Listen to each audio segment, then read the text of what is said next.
Hello, everyone, and welcome to Archaeo Viking. This is the second video in at the moment, what may be a 3 or 4 part video series talking about mainly public archaeology, but also public history. Um, with the two main subjects that we are going to cover in each of these videos being one, a recent development where a very well known actor by the name of Keanu Reeves threw his hat in with pseudoscience. Uh, and that's alarming for various different reasons uh, because of his public persona and how popular he is. And then the other main subject is a recent article by a historian in the Atlantic by the name of Arash Azizi, where he basically called public archaeology and public history on sites like TikTok, YouTube, and podcasts a clear and public danger that spreads misinformation, which, to be fair, fine. Yes, misinformation gets spread on these sites, but no differently than, like, say, people like Eric von Daniken or Graham Hancock publishing like traditional hard copy books. So at this point, it's sort of pick your poison. Um, but we'll get into that a little more. But one of the big issues in that is that he specifically called out a bunch of women archaeologists and historians who, were put in clear and present danger from being harassed and various other things. So these are very important subjects that I felt that a variety of different voices needed to speak on in the archaeological and historical field, and also by proxy, the second the subject sort of leads into something that I've been calling out for a while. There's a unnecessary rivalry between academic historians in a lot of senses and archaeologists, especially here in the U.S., but also in other places where, especially women archaeologists, where, and I've had this told to myself repeatedly by historians, where essentially archaeological work is unnecessary because the historical documents tell us everything we already need to know, which is not true, but that is the opinion of more than one historian that I have come across. And I know other archaeologists who have had similar encounters. But we'll get to that in time. So first, we want to talk about the I want to talk about the Keanu thing, where in essence, Keanu Reeves has now thrown his hat in with Graham Hancock and Ancient Apocalypse. So who wants to share their thoughts on this first? Oh, Well, over to you, Mark. well, thank you. Hello, my name's Mark, aka Mr. Soup of Archaeo Soup, and Yeah. uh, I'm going to be uh, possibly slightly devil's advocate here and say I I I don't think this might not be as bad a thing as it at first seems, Okay. and for two reasons. Um, First of all, I think the response to the announcement that Keanu is playing a role, some sort of role, in the second season of Ancient Apocalypse on Netflix, Graham Hancock's current baby, has been broadly speaking one of sympathy for Keanu. He's a very obviously a very Mm. popular guy. By all accounts, he's a very nice person. For example, he donates most of his earnings these days to charity because he just doesn't need the money. Um, and therefore, I think quite rightly, people aren't rushing to criticize him per se. Uh, However, I also don't think it's going to be a massive issue because in some respects, I think the response to him and the series is the bigger issue, oddly enough. So we one can say throwing his hat in with pseudoscience, but also as well one can say he's been hired via his agent to turn up and listen to this nice um, quasi David Attenborough type talking about his pet project. And so I'm not rushing to presume anything at this point.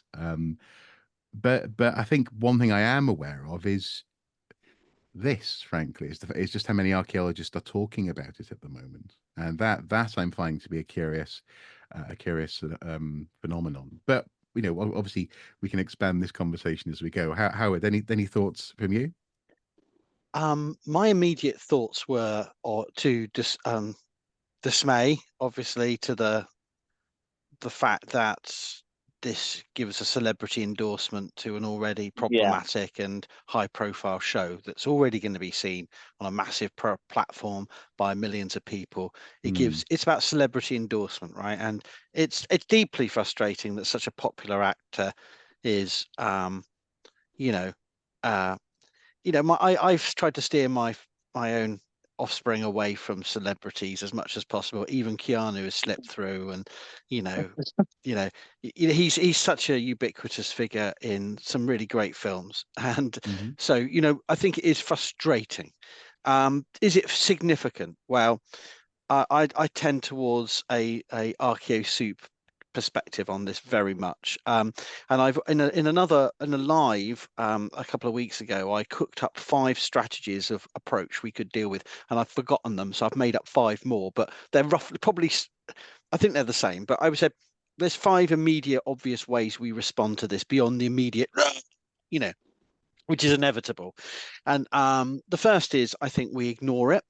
Like many, this is a political analogy, which some may not find appealing, but when a presidential candidate was the focus of a very iconic photograph caught at a moment where he was wounded, and therefore was able to garner a lot of sympathy and support, some commentators, I think, were rightly saying, there's nothing to say here. Don't talk about it because it's already his moment of fist in the air. He's the victim. Yeah. There's no, whatever your political stance is towards that individual, don't make a thing out of it. Don't make it a thing. And so I think there is a point to say, in all sincerity, not as it's not important. It is deeply frustrating, but don't keep making it a thing, because you're basically you're allowing this to become the talking point, when actually we need to keep, as responsible archaeologists, we need to keep the conversation on the issues, what this is telling us, and why it's either wrong or harmful, rather than the personalities. So that is my first point, and I think the most obvious strategy to pursue moving forward after. And I'm not criticizing anyone for the immediate because I did the same. That immediate.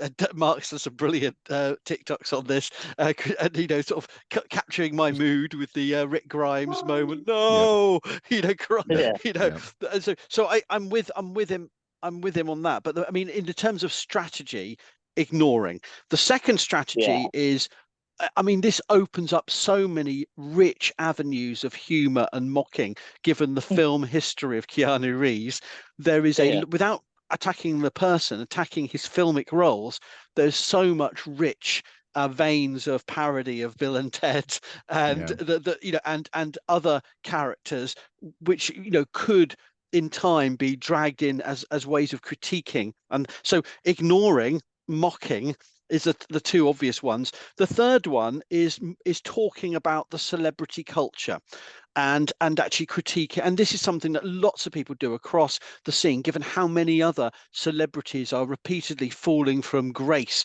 And I utilized an audio that a mutual of mine on TikTok had been reflecting on Dave Grohl, and just trying to make the point of why do you care why are you so invested in these individuals, and you're shocked to hear that they have taken particular kinds of substance, had affairs, support the wrong political party from your perspective? Why are you so shocked that they've got they've got this history?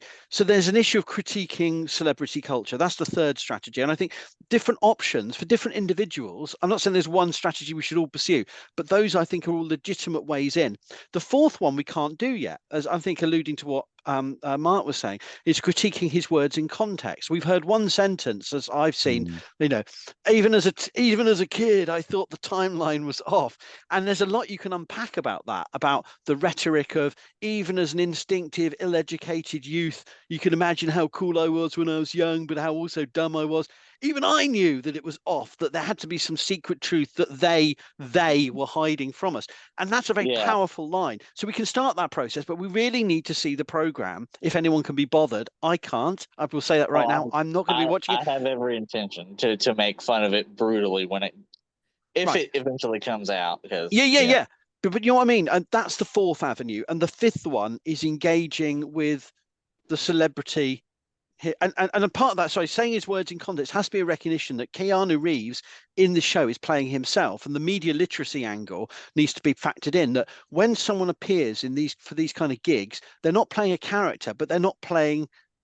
They're still playing. They're playing themselves, performing a character of I am the real true Keanu Reeves, in the same way as, hi, I endorse this kind of pen. Buy this pen because I'm Keanu Reeves. It's the same thing. They're paid to say it, right? And as you rightly said at the beginning, people forget that. So when the final thing is trying to talk to Keanu and engage with Keanu himself as a celebrity, to reprimand or educate him, or to try and prevent him. Maybe he'll come out and do a statement and go, now that I've talked to these amazing archaeologists, I realize here's $1 million and go dig up something cool because I now realize how great you are.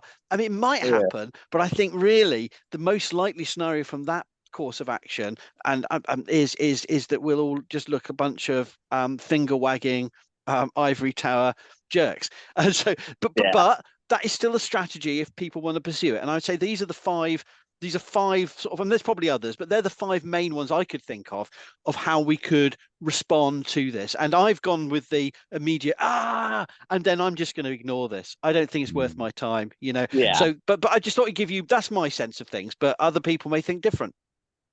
No, and I generally agree, because because even I've not really seen many archaeologists make more than one or two videos talking about it, and like you said, most of them were memes. And then like I made 2 or 3, but that was mainly because there was a particular person, and I don't even remember their name. They're one of the people on social media who had like John XYZ 2020 yada yada yada, and where I would like responded to them because they said something that was like I felt needed to be addressed, but then after that just left it be, and say the rest of my thoughts for a video like this, where it could be like, hey, let's talk about this, in context, and then not bring it up anymore. I have to say that I don't keep a keen eye like Mark does on every media drama, but one that I remember keenly and felt was a real, to use an American parlance, dick move, was when on social media a range of archaeologists, including people who are fighting the good fight, who we all know from the social media countering misinformation, decided to go after the program Legends of the Lost with Megan Fox, because when they did so, they did so before it even aired, and before even when it was airing, they were slagging off some of the most personally lovely and well-respected British archaeologists who were appearing on the same show as Hancock, the same show as some hippie nonsense about communing with spirits of dead grandmothers in woods. And so, there was nonsense in the program, but there was also Jackie McKinley, Tim Darville. There was also, I can't remember his name, a field archaeologist for Wessex Archaeology. And these, I must say, American and, fighting the good fight against pseudo-archaeology. By doing that, they were literally dogpiling on some of the, who appeared in good faith, whose segments had integrity. Kat Jarman was also on there, Leszek Gadewa, big name in Viking archaeology, really good people. Now you can make the point, and that's your, I respect if people said this should never have happened. Megan Fox, what the heck? I understand that. But equally, we have a problem here if we start criticizing media appearances. Well, yes, there's some people we really despise who are pseudo archaeological grifters, but this program also features some good content. We have to be really careful about not just doing this black and white, dragging these programs, when actually there was a lot of good content in there. And I tried to point this out to some of those folks, and they were really not comfy with me doing so, because it jars a simple narrative. And I'm not saying I approved of Megan Fox or I approved of Graham Hancock And so they did this weird thing where they got inside Megan Fox's brain to see if she reacted to Stonehenge or something. It was all sorts of weird alternative Yeah. nonsense, right? I'm not indulging it, but equally there was some really good sections of TV archaeology there that probably were better than some of the stuff on Time Team, explaining how we just discern age, sex, disease, from human remains, and talk, things like that. That I think. So I suppose my point would be, we've got to be careful. We don't judge a book by its cover. Wait till the show's out. Rip Yeah. it to pieces then, but in the meantime we hold back, because otherwise we end up looking like we've overshot. We're looking mean, and that's exactly what Hancock wants us to do. We want to look like the poison. What's he called? Poison pen archaeologist. He wants us to be that way. He wants us to look unreasonable, and frankly, as someone in the archaeological community, I think some particularly US based archaeologists come across that way to me. So gosh know how they come across to a lot of the public. So I'm just trying to say we've got to be careful about how we end up, becoming the enemy that he wants us to be with this kind of ranting. But anyway, Yeah. that's my thoughts. Yeah. Yeah, and that's fair. Yeah, that is very fair. And yes, I know plenty of U.S. archaeologists who, yeah. I understand Yeah. the rage. Don't worry. I've done my own No, videos calling it all nonsense, no. but Yeah, it's about how we come across as a community in the sound bites on the news. But Mark is far more expert on all this than I am. But that's just my yeah. take on. No, and I think that's I fair, and you're exactly right. There are plenty of archaeologists who are in the U.S. who are ivory tower stuff.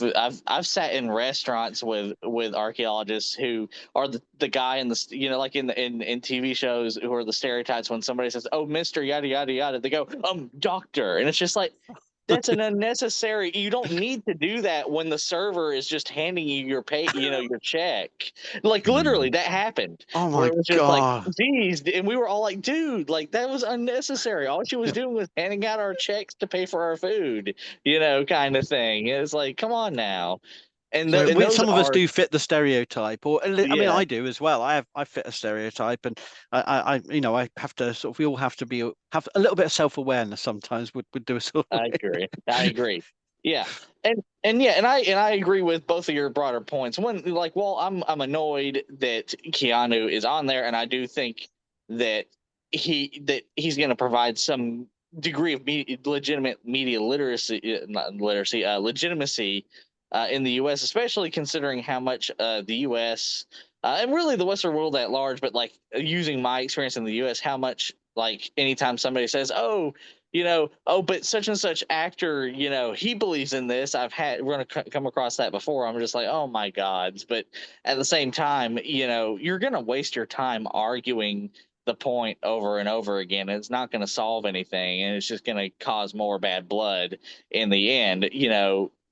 I Yeah, yeah, a couple of days ago, I saw someone, and I shared some out of context screenshots with Howard behind the scenes. And at one point, you were like, "You're just sharing screenshots with me, man. What are you doing?" Like, Sorry, I but was struggling. I was not really awake, and I was going. it's fine, Oh. it's fine. But basically, what happened was someone had said that Netflix really needs to be aware of the fact that they're sharing lies on Netflix in the form of Ancient Apocalypse. And well, funnily enough, they didn't mention the myriad other series which are classified as documentaries that really aren't in that sense. yeah, But the point that they missed, and no matter how much I laid this out explicitly in very simple language to otherwise intelligent colleagues, was that to the commissioning editor of Netflix, the history is not a live area of research. It is a yeah, resource. It's simply a resource. To the makers of the program, to the producers, Hancock isn't telling lies, he's being entertaining. yeah, And this the fact that the archaeologists get so angry and so passionate, flip sides of the same coin really, about this content and even the potential of this second season, um really, to a certain extent, you've missed the boat. production has already happened. It's been filmed. No matter what someone might say, if they get into Keanu Reeves' backyard and aren't shot, like, and start talking to him, it's too late. It's been It filmed. is. You know, It's, Yeah. and this has happened before with movies. So, for example, there was a big drama about Steve Coogan's the Last King, the Lost King. Sorry, Yeah. over the past couple of years about the Richard III excavation, and which archaeologists weren't shown the male female bias as portrayed in the film compared to what it was actually like on the ground for the research team. This stuff for the filmmakers, by the time that we heard about it, did not matter. Coogan's company, that company had wrapped up production on that, and they've moved on to their next project. So to a certain extent, if we want to be involved in entertainment, then we need to be involved in entertainment. We need to be actually getting involved in production, and also insisting that our skills and our time and talent are worth paying for. Because the number of colleagues, Yeah. myself included, actually, who once gave naively about a week worth of time in terms of research to a Canadian production company talking about middens. This was several years ago now. Nothing really came of the series, but they got a lot of work out of me.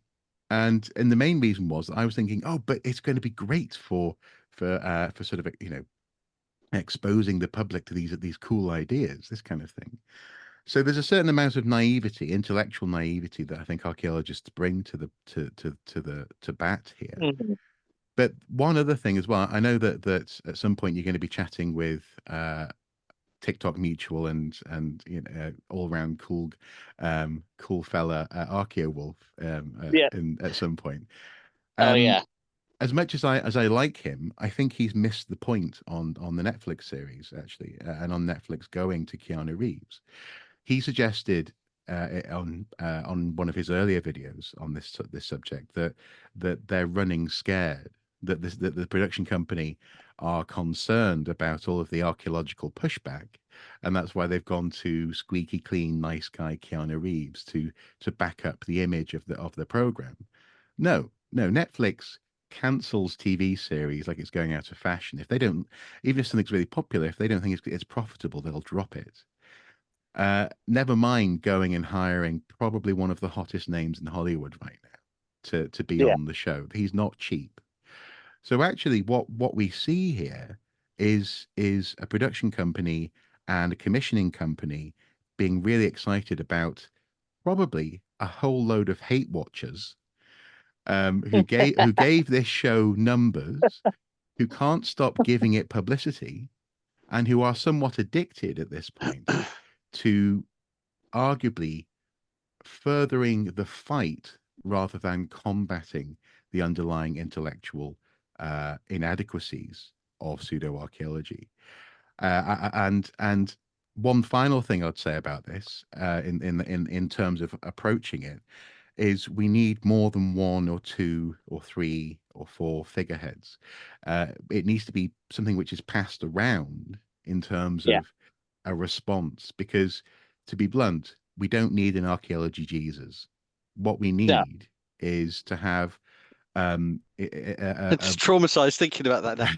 is to have a response from suitable specialists on each point. If we're going to address the points that Hancock puts forward, it needs to be done in that way. And having a essentially a antichrist versus a polar opposite, basically black and white sort of narrative, Hancock's the good guy or Hancock's the bad guy versus the good guy or the bad guy, it doesn't help. And it does, again, as Howard suggests, it plays into this idea that there is this thing called big archaeology, because look at all these people coming at me with the same lines and the same Yeah. arguments and the same problem. um the problem is, though, and I guess this is why we're all here, is it's got to be addressed in some capacity. It's got to be Yeah. acknowledged, I guess. But that said, though, why acknowledge this and not? Uh, yeah, there's a terrible documentary on the Great Pyramids of Giza on Netflix right now. Why not? Why not? Uh, Why doesn't the SAA write a letter about that rather than Graham yeah. Hancock? So you could argue that actually the outrage benefits the profile of archaeologists to a certain Yeah. extent, and I'm not sure that that's a good reason to be publicly discussing Hancock. You know, it should be more than just for our own profile in that sense. Yeah. Can I come back on that? Yeah. Because in terms of my expertise, my geographical, chronological, thematic expertise, the biggest challenges on social media that I've been dealing with have nothing to do with Hancock. No. You know, Mhm. Yeah. and I wish I'm not such. I mean, these are my personal. I've stumbled into some. I've long been aware of others, but the things that, and I think we all have different expertise. We all encounter different things, but pseudo archaeology has many guises, and for me, Mm. Yeah. it's the politicized, the overtly politicized ethno-nationalism, xenophobia, white supremacy. And if I, there's many different aspects to it: the Arthuriana, the Anglo-Saxonism, the Vikingisms, but also the transphobia. And Mm. I'm not. I've got to be very careful how I say here, but the spiritual and the spooky at this time of the year is a tidal wave, a barrage of nonsense that is deeply pernicious and disrespectful and dangerous to the archaeological record, archaeologists, and the dead, to our ancestors, our collective shared ancestors in the most broadest sense. Mm.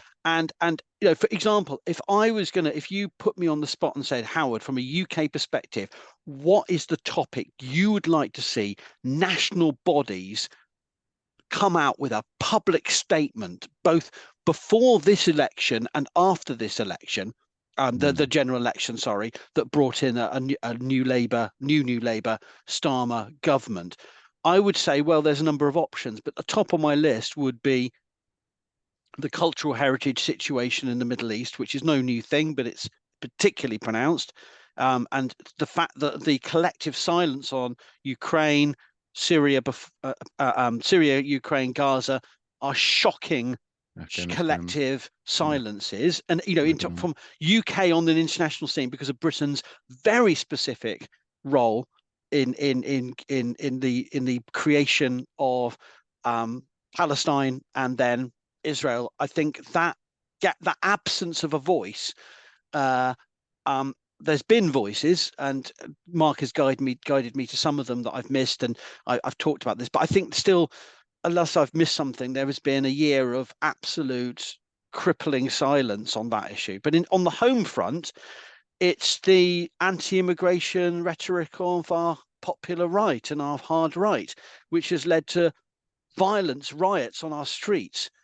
And yet the archaeological community that is uniquely placed to offer a perspective on the deep time story of our islands and our migratory histories has, to my understanding, set up no collective statement.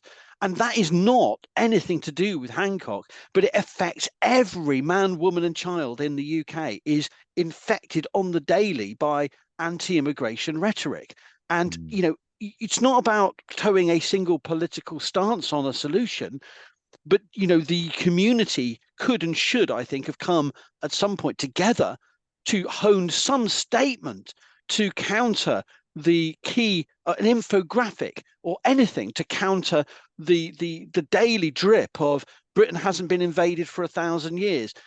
Britain's a land of a land, well, Marc and I have both been trying to talk about this issue but it's exhausting and really horrible trying to face off the Little Englanders, but also there's reactionary Welsh and Scottish and other regional dynamics to this too. But it is the principal problem with this is a Southeast English particularly, but it anyway.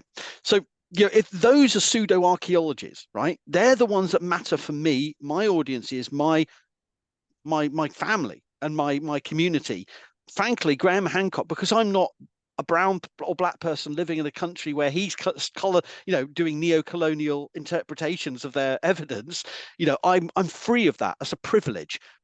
But I'm just pointing out that Hancock shouldn't be seen, and his ilk of Ancient Aliens or Ancient Apocalypse shouldn't be the default of our discussions of pseudo archaeology.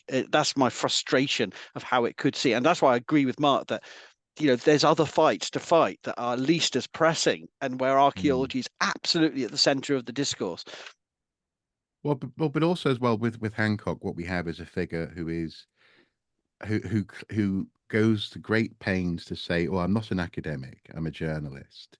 Yeah. Missing, and lots of his fans will say this. They often say it. In fact, someone said it to me in a comment today, missing the point that both journalists and academics deal in provable facts. Yeah. So it's not a great defense. But he's very eager to be taken seriously, and yet at the same time, when given the opportunity to, for example, engage with Flint, Dibble, or have other forms of peer reviewed Yeah. research, etc., etc., etc., he falls back on, y'all are being nasty to me, you're shouting at me, or you're Yeah. using the media against me, or this kind of thing. Yeah. But I suppose, because the thing is, this isn't solvable. He's not going to No. shut up. He's got a heck of an audience, and that audience, and everyone likes an underdog, really, and that audience perceives him as an underdog, and this could go on conceivably forever.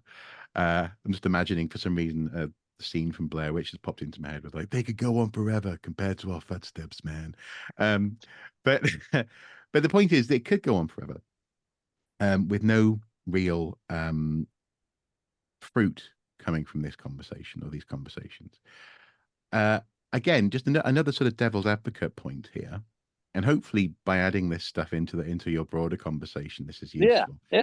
for the audience, and for all of us actually. Is what's wrong with people being wrong?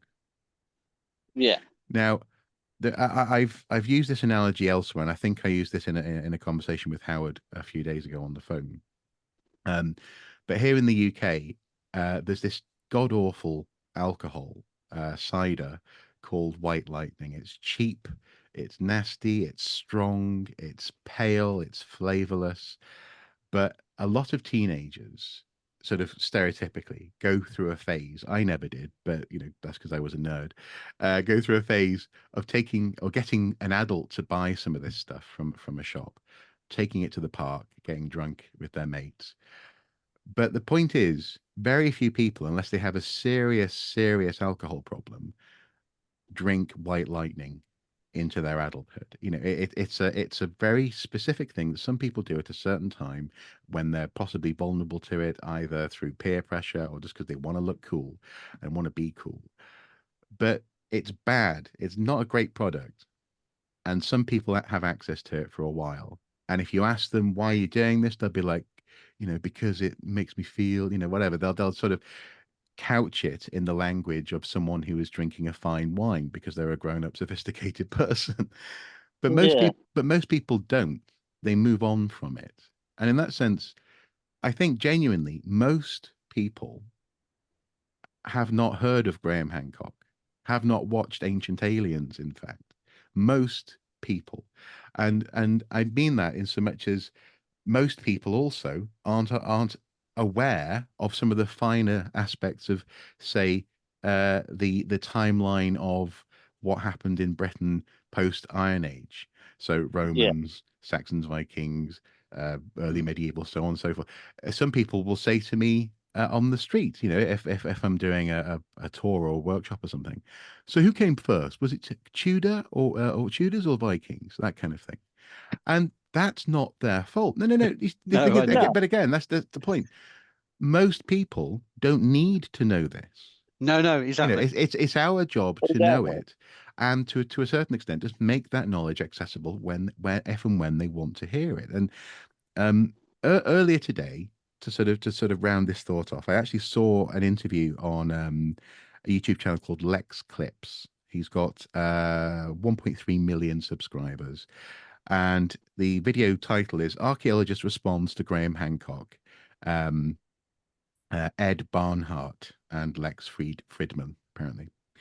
And in the comments, people said the following. So the top comment: "Okay, this guy is great. Finally, someone that disagrees and isn't condescending or obnoxious. He's talking about Yeah. us, guys. He's talking about us. Yeah. Second comment, as reasonable scientists, this is a quote, we are trying to disprove our own theories, end quote. And the guy says, what an amazing quote. I like that a lot. Now, this is actually something I pointed out repeatedly, that Hancock isn't seeking to disprove his hypothesis. That's a weakness of his research. But again, for this person, this was revelationary to hear this. So archaeologists haven't communicated this to that person Mm. particularly effectively. Someone else says every single archaeologist has that exact same shirt. And then finally, I really miss civil humans, the civility, sorry, that humans used to exhibit. This was a fine example of better days and civilized conversation. Now, those are just 4 comments on this non-archaeologist interviewing an archaeologist about Hancock and Hancock's research, and they are clearly eager to hear a reasonable scientific rebuttal, and they are disappointed by condescension, and people who are being obnoxious about their standpoint. And I think somewhere in there, the fact that people are allowed for a little while to drink white lightning, and the fact that not everyone has to know that, all aspects of archaeology. Obviously, we 3 here don't know all aspects of Yeah. archaeology. I think somewhere in there is a key to how we start to deal with Hancock and put him in a box, which is appropriate, as opposed to having this sense of him being, as it were, to go back to the religious analogy, the sort of the Antichrist, because he's not. And Okay, and in some respects, again, we keep on saying this, it plays into the narrative to treat him as such. So go on. Okay, no, I was just going to say 2 things. One in support, one I think disagreeing with you, Mark. Firstly, I don't know all these characters. The American archaeologists all sound the same to me. It shows my inherent racism. Ed Barnhart, who the heck could that be? And I looked up. Yeah, he's really well known. So it shows how much little I know. That shows my blinkered, But yeah, university. So he's a Discovery Channel, Japanese public television, History Channel. He's appeared as public speakers. He's Yeah. well known as a Mayanist. He's a sort of Central American archaeologist, right? So he's a person who's got skin in the game, particularly for the America before, or whatever the garbage book he did that Hancock did. He's got skin. He has an angle to talk about. But I bet if I watch that podcast, Barnhart isn't going to be talking about Angkor Wat or the pyramids of No. Giza and the Sphinx, right? He's got an angle, exactly, and he's in a position to talk back and have a conversation, right? I agree. This is the kind of conversation where you can just before you carry on, I mean, that goes back to my point about, I think this should be a shared effort. So on points of specialism, specialists should respond. Yes, go ahead. That's what I was agreeing with you. This guy's Yeah. well known. I confess I didn't know him, but he's well known. He's speaking from a position of strength on a topic which is directly affected by Hancock, which I don't, because I said apart from a few sites, it really makes no difference to me. He's got a voice to speak on this, right? So that everything is screaming legit, effective, pushback on a prominent podcast. I'm very interested to watch that. But what I would also say, though, and I think this is where I'm disagreeing with Mark to some extent, is yes, sometimes people go, "Oh, look, isn't it nice? People talking civilized." I find where I would react a little bit to I that, agree. Mark, is Yeah. I find a lot of people are doing a lot of the politeness policing, the tone policing. They don't really care about the content. They just want to see civility because they don't like the shouting. And the thing is, I think there's different horses for courses. I think we need angry archaeologists sometimes. We need to have the no Keanu no moments, but we also need to be having the Ed Barnhart talking for an hour and whatever it is it's actually shorter than that. Sorry, I've just picked on a clip, but but my point is,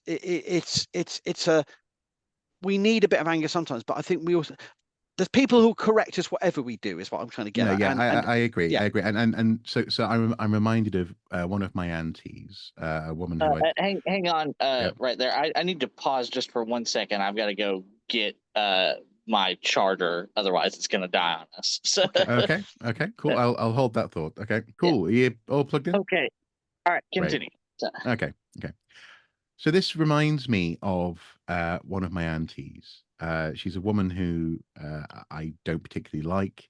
She's, she's in a part of the family who sort of broke off in that sense.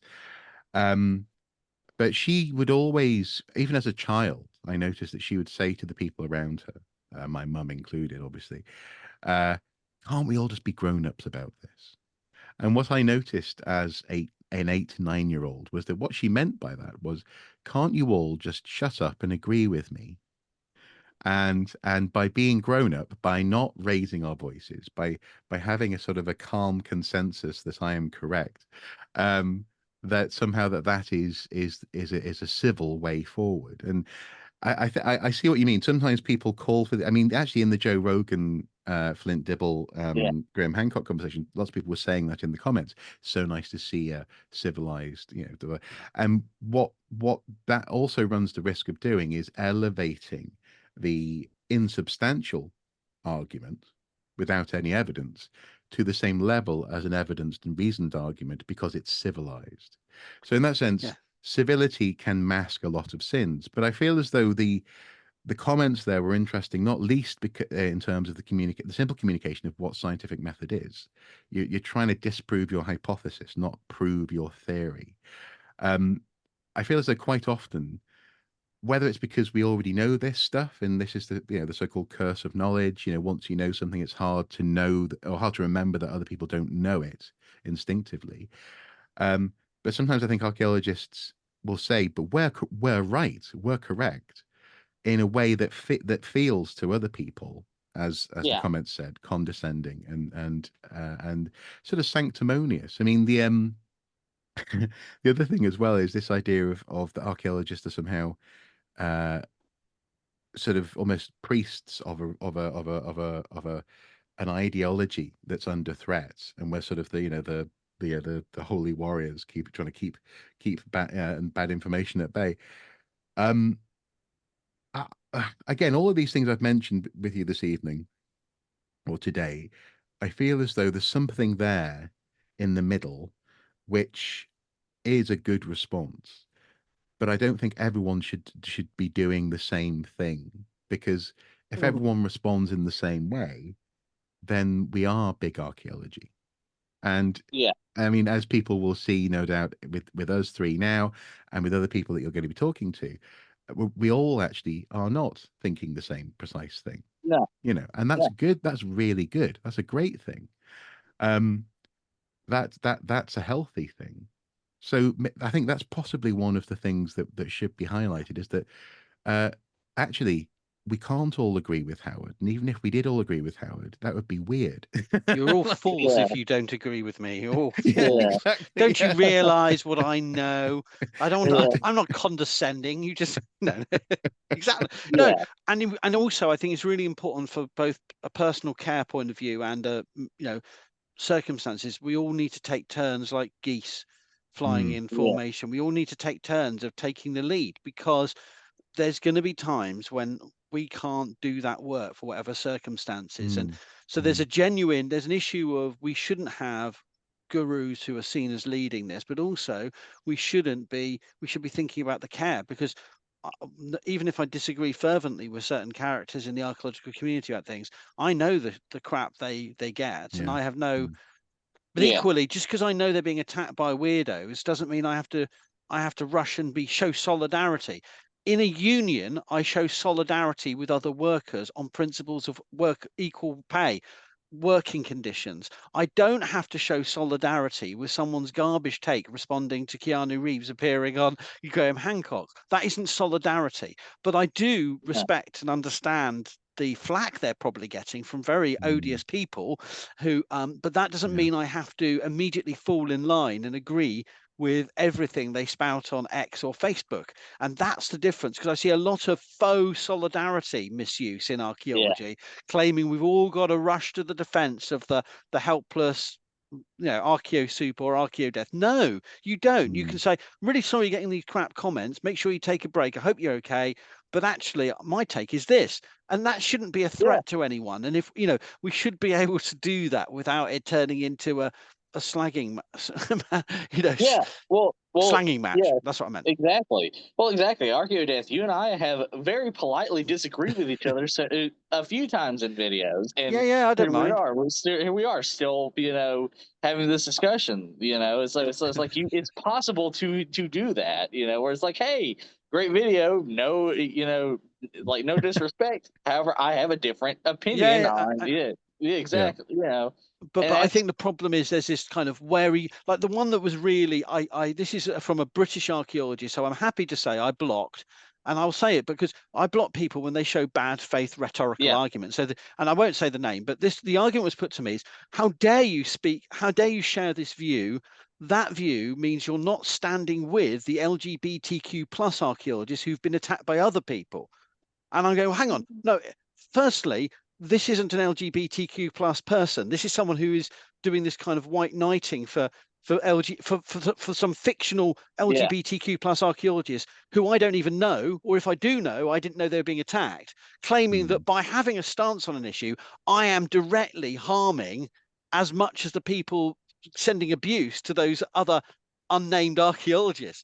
And that is such a shallow, cheap rhetorical device. And I thought, I'm not having this. I'm not. If I express a view of I like purple jumpers, well, you realize that does direct harm to people who like green jumpers and are being abused on the daily on social media for having green jumpers. And I go, hang on, no, hang on, that I just like purple, and here's my reasons. It's weird. It's a deeply, and there's a lot of that going around, this faux solidarity and browbeating people into line for simply express on and this isn't on some really fundamental issue like equal rights for people in the workplace. And this is about areas, topics where there are a range of spectrum of complex issues to try and balance up, and we shouldn't be trying to always assuming we agree on everything. Exactly. Well, And funny aside, Howard, your Baby Yoda reminds me of something that's connected to this. Because this whole faux solidarity and faux like anger at anyone having a different opinion shows up in a lot of other different contexts as well, including the Star Wars community. Anybody who's been part of the Star Wars community knows that anytime you disagree on anything, suddenly you're not a real something or another, or and it's just like I've basically been put off watching Star Wars now because every time something new comes out, the community explodes. I agree. Yeah, exactly. But so this is all over the place, not even just archaeology, and so it's just like and I agree. I agree with you, Mark.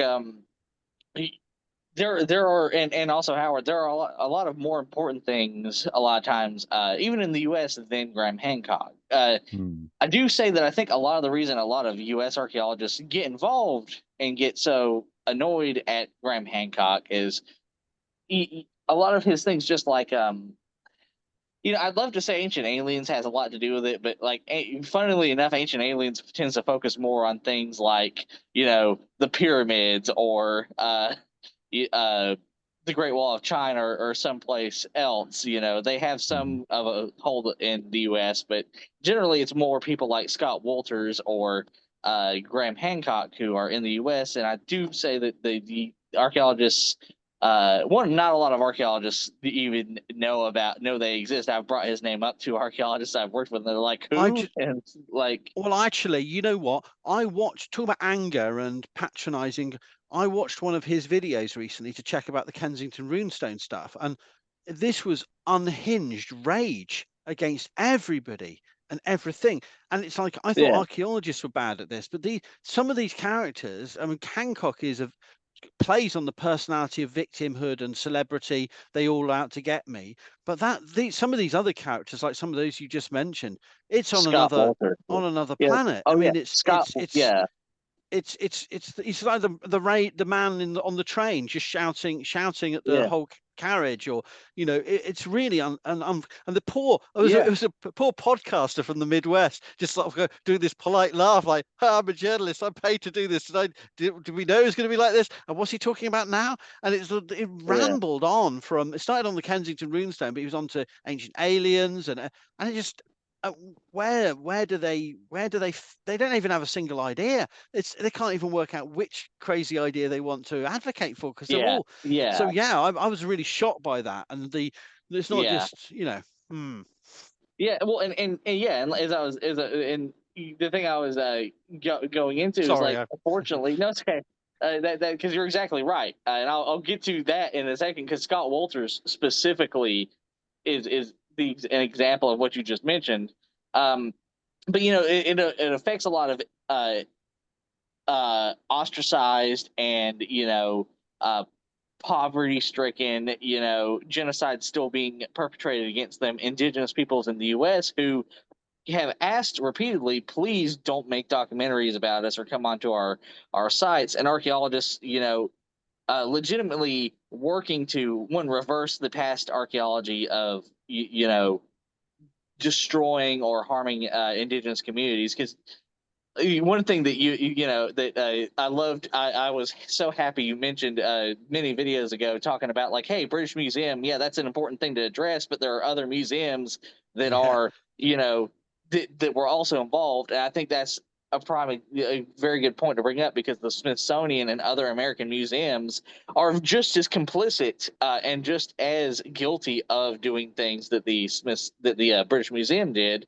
And that's so archaeologists are trying to dismantle that. One of my mentors is working to do that, and unfortunately, this goes back into the more important things. While Graham Hancock and Scott Wolters are playing into that, the big issues we have is, one, trying to get artifacts back to the indigenous peoples, the ones that they want back, because yeah, despite what a lot of people think, as long as you have their permission, Native American nations are, you know, are willing to allow you to display artifacts, so long as they're like not funerary goods or things like that.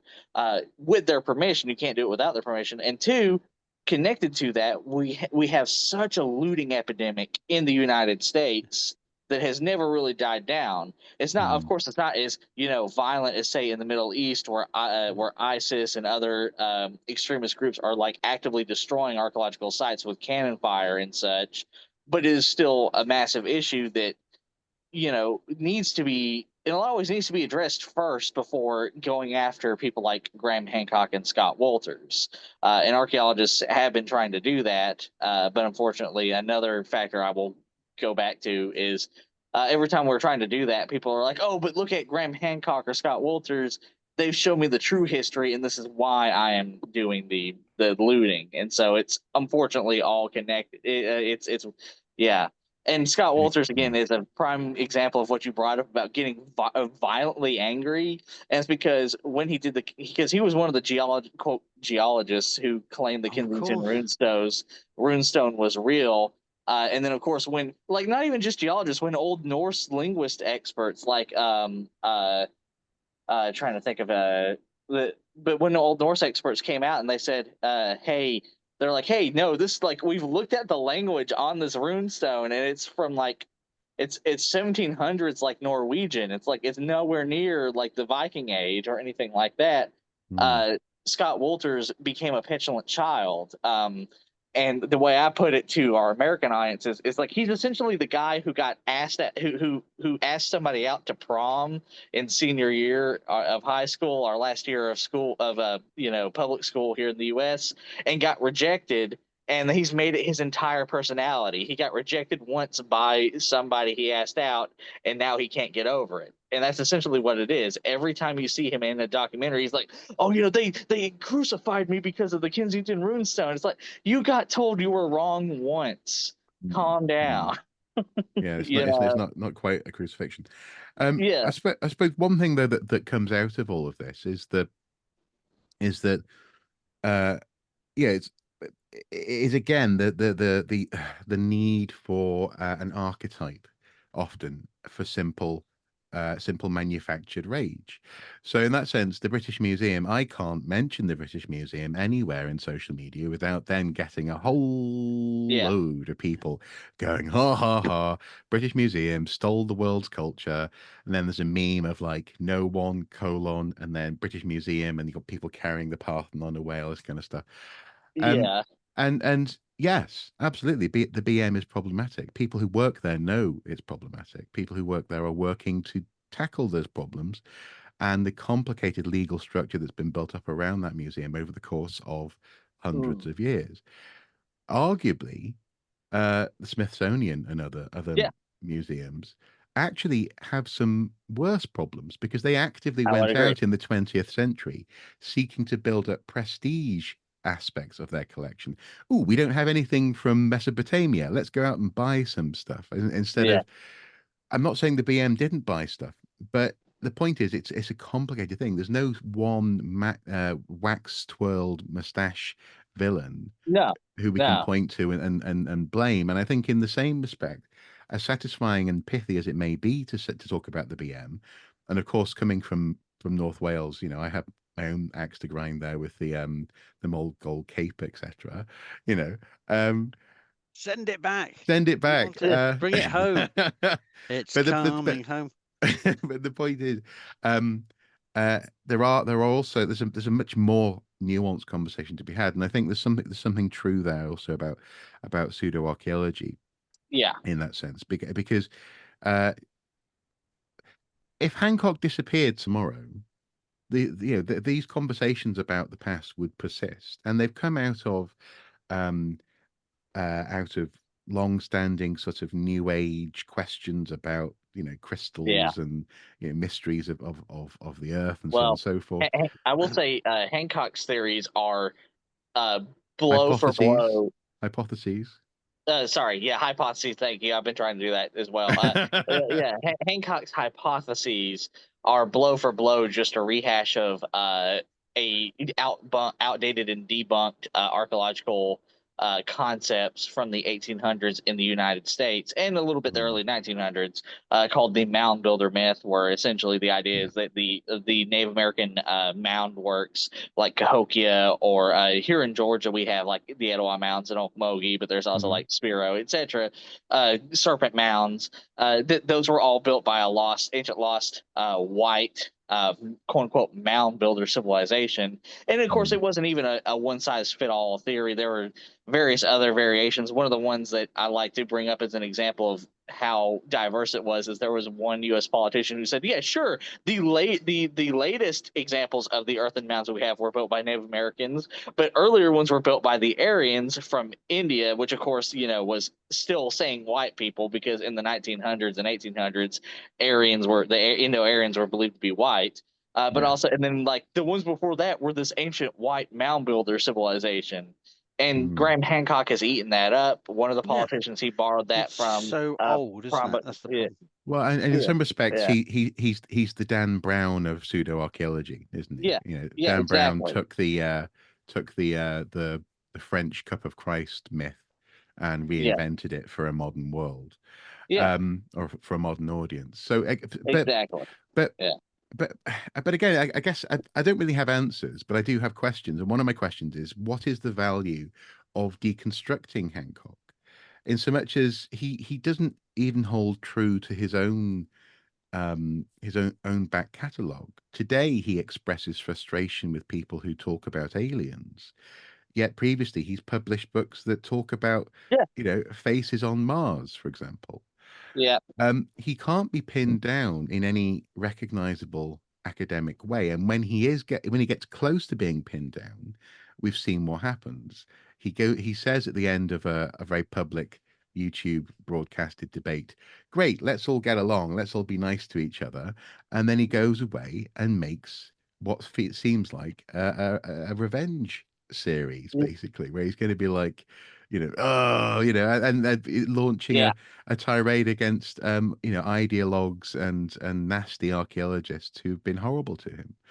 So yeah, what genuinely, and I was saying this when uh in the year building up to when, for example, Flint Dibble went on Joe Rogan's show, what is the value of debating the man who says the moon's made of cheese?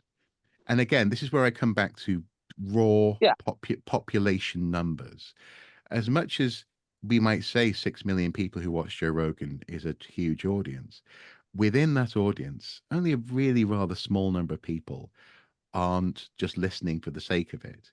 And even a smaller number of that small number of people who are actually paying attention uh, are really open to having their minds changed. And all of this effort, all of this painstaking effort is going into trying to, as I say, save people from, and obviously in the US, you guys literally have this codified from their God-given right or legally given right to believe Yeah. something that's wrong, you Yeah. know, and it sounds weird. And if you'd asked me 10 years ago, are people allowed to be wrong about the past? I'd have said, no, there's no excuse for it. No excuse for it whatsoever. There's books. I can tell them things. Just ask me. But we need to accept and understand, and this is sort of something I've come to recently, this idea that actually people who even right now are arguing fervently in defense of terrible ideas, racist ideas, and Yeah. ideas that are even racist for reasons they don't necessarily understand. They don't like being told that these are racist ideas, therefore. They're not fixed, if that's what I mean. And again, there are a very small number of people. Most people I bump into in my public archaeology work, in my workshops, in schools, sometimes lecturing at Yeah. universities, going out and into the public. Most people are just curious. And once every time I go out, I'll get someone who turns up and starts asking me about, I don't know, were people seeded on Earth by aliens or something like that, Yeah. and you end up sort of, doing your best to be very nice and polite because obviously you've been hired to be there and you don't want to be like, just fuck off. Yeah. But that's one person and that's probably represents like 0.5% of the people I've interacted with on that day. Yeah. And so I'm just sort of posing the question, how much energy should we really be putting into it? And yes, I'm saying this knowing that over the past, even today, I put up 2 TikToks because I found them quite funny, examining this question of pseudo-archaeology. Um, but I'm not doing it. Do you know what I mean? I don't wake up thinking about Graham Hancock. I don't go Yeah. to sleep thinking about him. And I also know that recently I've been quite burned out by all this. A little bit, as you say, with the Star Wars community in that sense. Maybe there are other questions that we could be presenting to the world and to each other as well, Yeah. perhaps. By the way, I'm not saying, why did you invite me here to talk about this nonsense? No, no, no, of course. But you know what I No, mean? It's Like no. important. it's just, again, Yeah. he's saying the moon's made of cheese. It's not. Yeah, exactly. And Hmm. I've argued for like I used to argue for hours with people, like Hmm. trying to get them to realize, but like after a while I realized I'm like, I am wasting so much time. Hmm. And originally I wasn't even going to address like the first season of Ancient Apocalypse, but I had good friends like messaging me, and people who I was able to like stare down the correct road, who were actually willing to have their minds changed, but they were like messaging me, oh, did you see this series? And so I was like, fuck, I've got to do this. And so I did a 3 video series that were 2 hours long, where I was like, I'm gonna do this once, and I did it like each episode point by point, showed academic papers and such, deep, like talking about the truth of each episode, and then I didn't touch anything else after those 3 videos. Hmm. I do occasionally like pseudoscience debunk videos. I literally have two, literally just two. Sorry, four if you count the 3 video series, but two like series I've done. And that's because again, like you're like you're not going to change anybody's mind. Like I did Hmm. those videos for the people that I knew whose minds I could change and be like, hey, here's the actual evidence. Here's what the evidence says. And then the second one was like, well, let's just make fun of this, History Channel series, and it was more fun and less formal. And then most of my content is like actual educational content, or I'm like, hey, look at here's some this cool archaeology find, or here's a Now, part of history that needs to be addressed. I feel like more, not hmm. Now to be I agree full heartedly that like people who focus so hard on like ancient aliens or Graham Hancock or something like that, I'm like, you are causing yourself so much stress that like I feel like Sort of. I mean, the only thing I'd push back there on, or the only two things.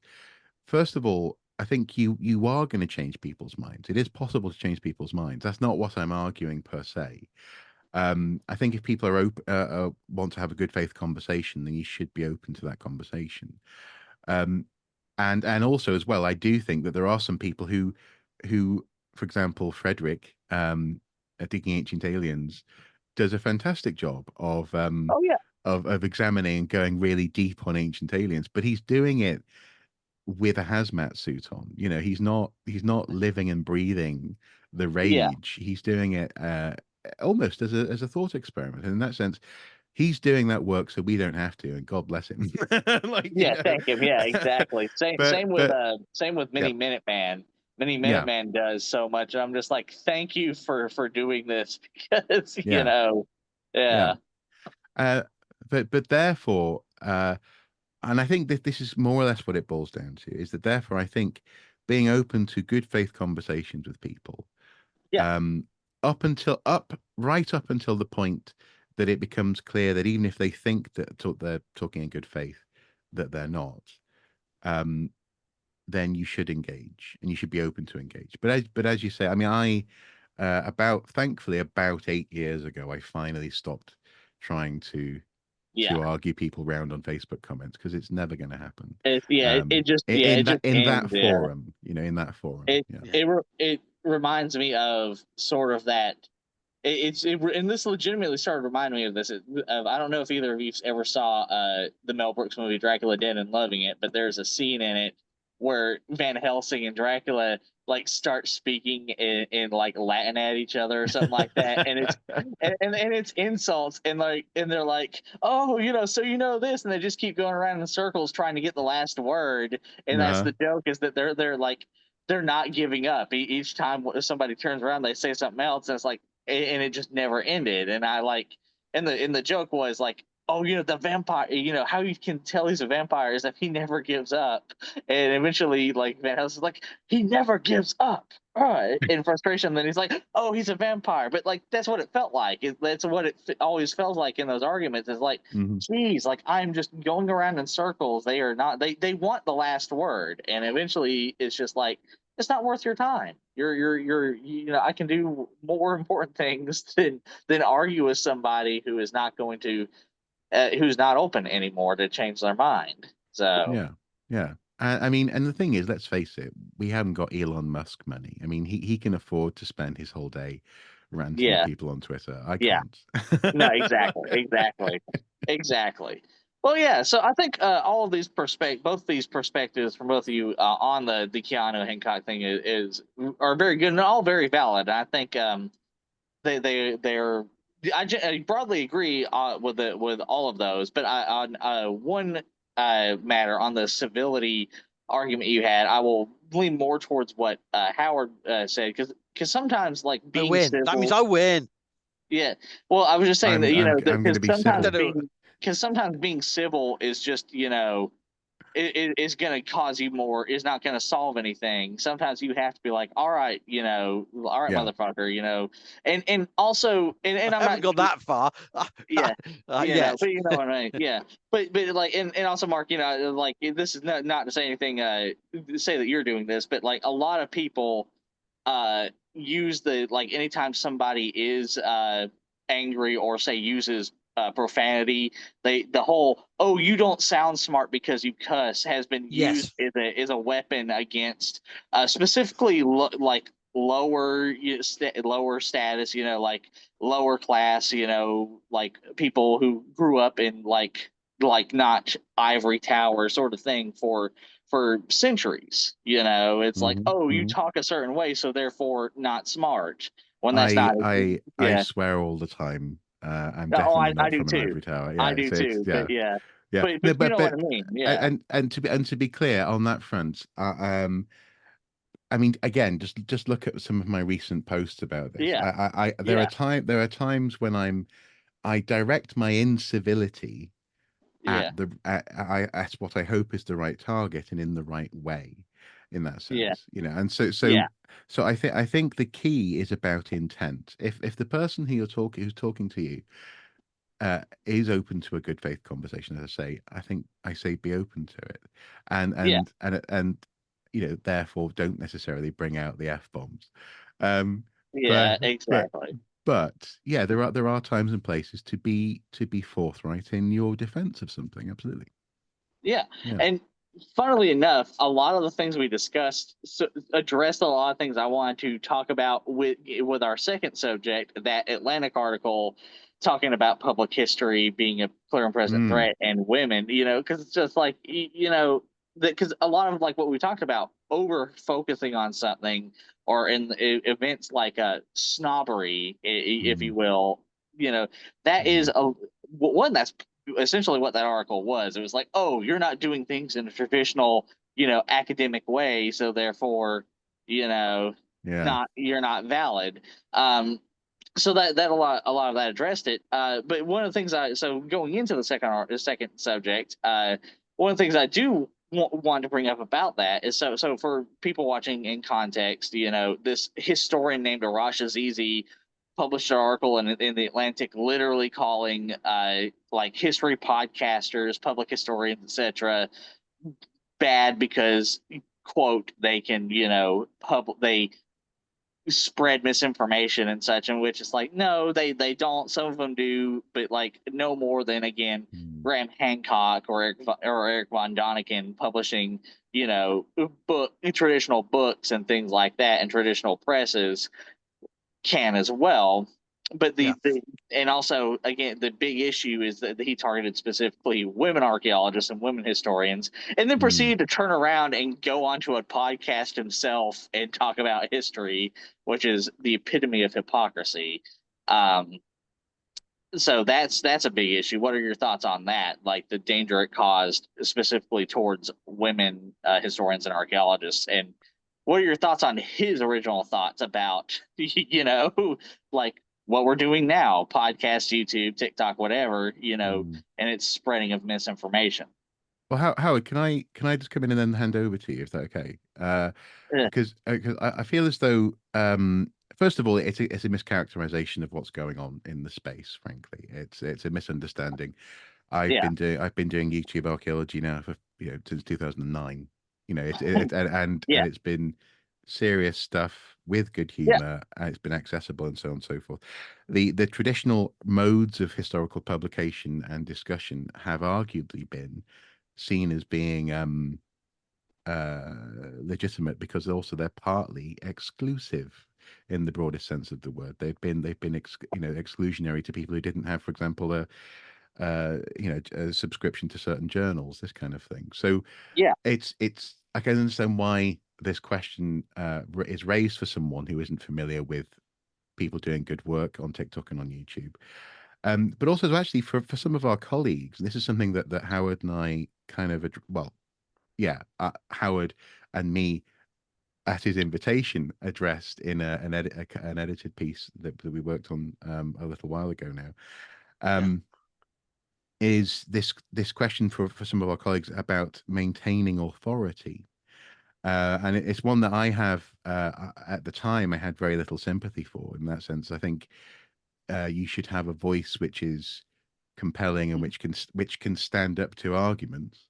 And if people don't hear that voice, then that is actually okay. They don't you don't deserve to be heard just because yeah, you're a specialist in something.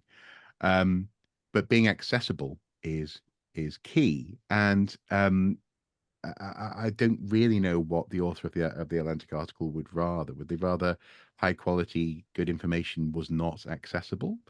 Because people, you know, the kids these days, for example, don't even use Google to find stuff. They use TikTok, yeah, they use Instagram. When they go to a new yeah, town, they look at what TikTok has to say about that new town.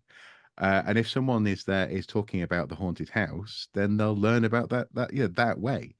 mm, So I find it. I think it's kind of an argument that's on the same level that characterizes YouTube as just being filled with cat videos and not not yeah, high quality multi-million pound productions, oh sorry, dollar productions in some cases.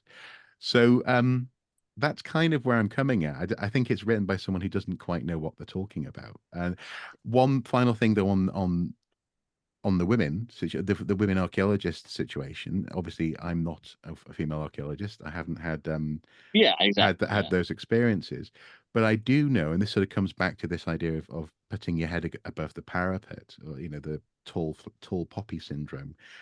I do know that there have been female archaeologists in this space who have spoken out or taken a lead Yes, I have. on certain situations who have had their heads bitten off. Yeah. Not only by the public, but also actually sometimes by colleagues who they thought had their backs. Yeah. So Unfortunately. I think I mean, of course it puts people at danger, and of course it puts people at risk in some capacities. But again, this is where I think it comes back to what both I and also Howard have mentioned, in so much as we should be there for each other, and also to take up the slack when Yeah. someone is having a hard time or can't face, pardon me, for legitimate reasons, can't do that work right now because maybe they've had a terrible interaction online. um it shouldn't be down just because, um I suppose what I'm saying is it shouldn't be down to someone's immutable characteristics for them to Yeah. represent everyone with those self same characteristics, and they should be able to draw on help when and where they feel it's appropriate, and we should be willing to accept to offer that help, but also to accept when that help isn't required as well. It's an interesting sort of hands off kind of but sensitive requirement, I think. Hmm.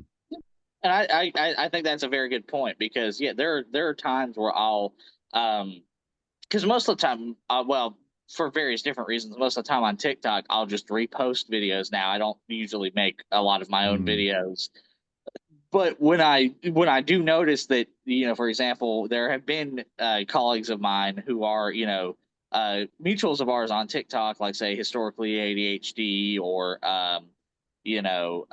Miss Professor Meredith or what have you. When they're not, when their responses are not driving the, Hmm. getting the people away, or the wicked archaeologist, then that's when it's like, okay, they need help. Let's go in there and, Hmm. pick up some of the slack. Hmm. But at the same time, I agree with you again. It's important, and also Howard, as he said earlier in the video, we need to also walk the fine line of not, like speaking for them, putting words in their mouth, trying to be a white savior.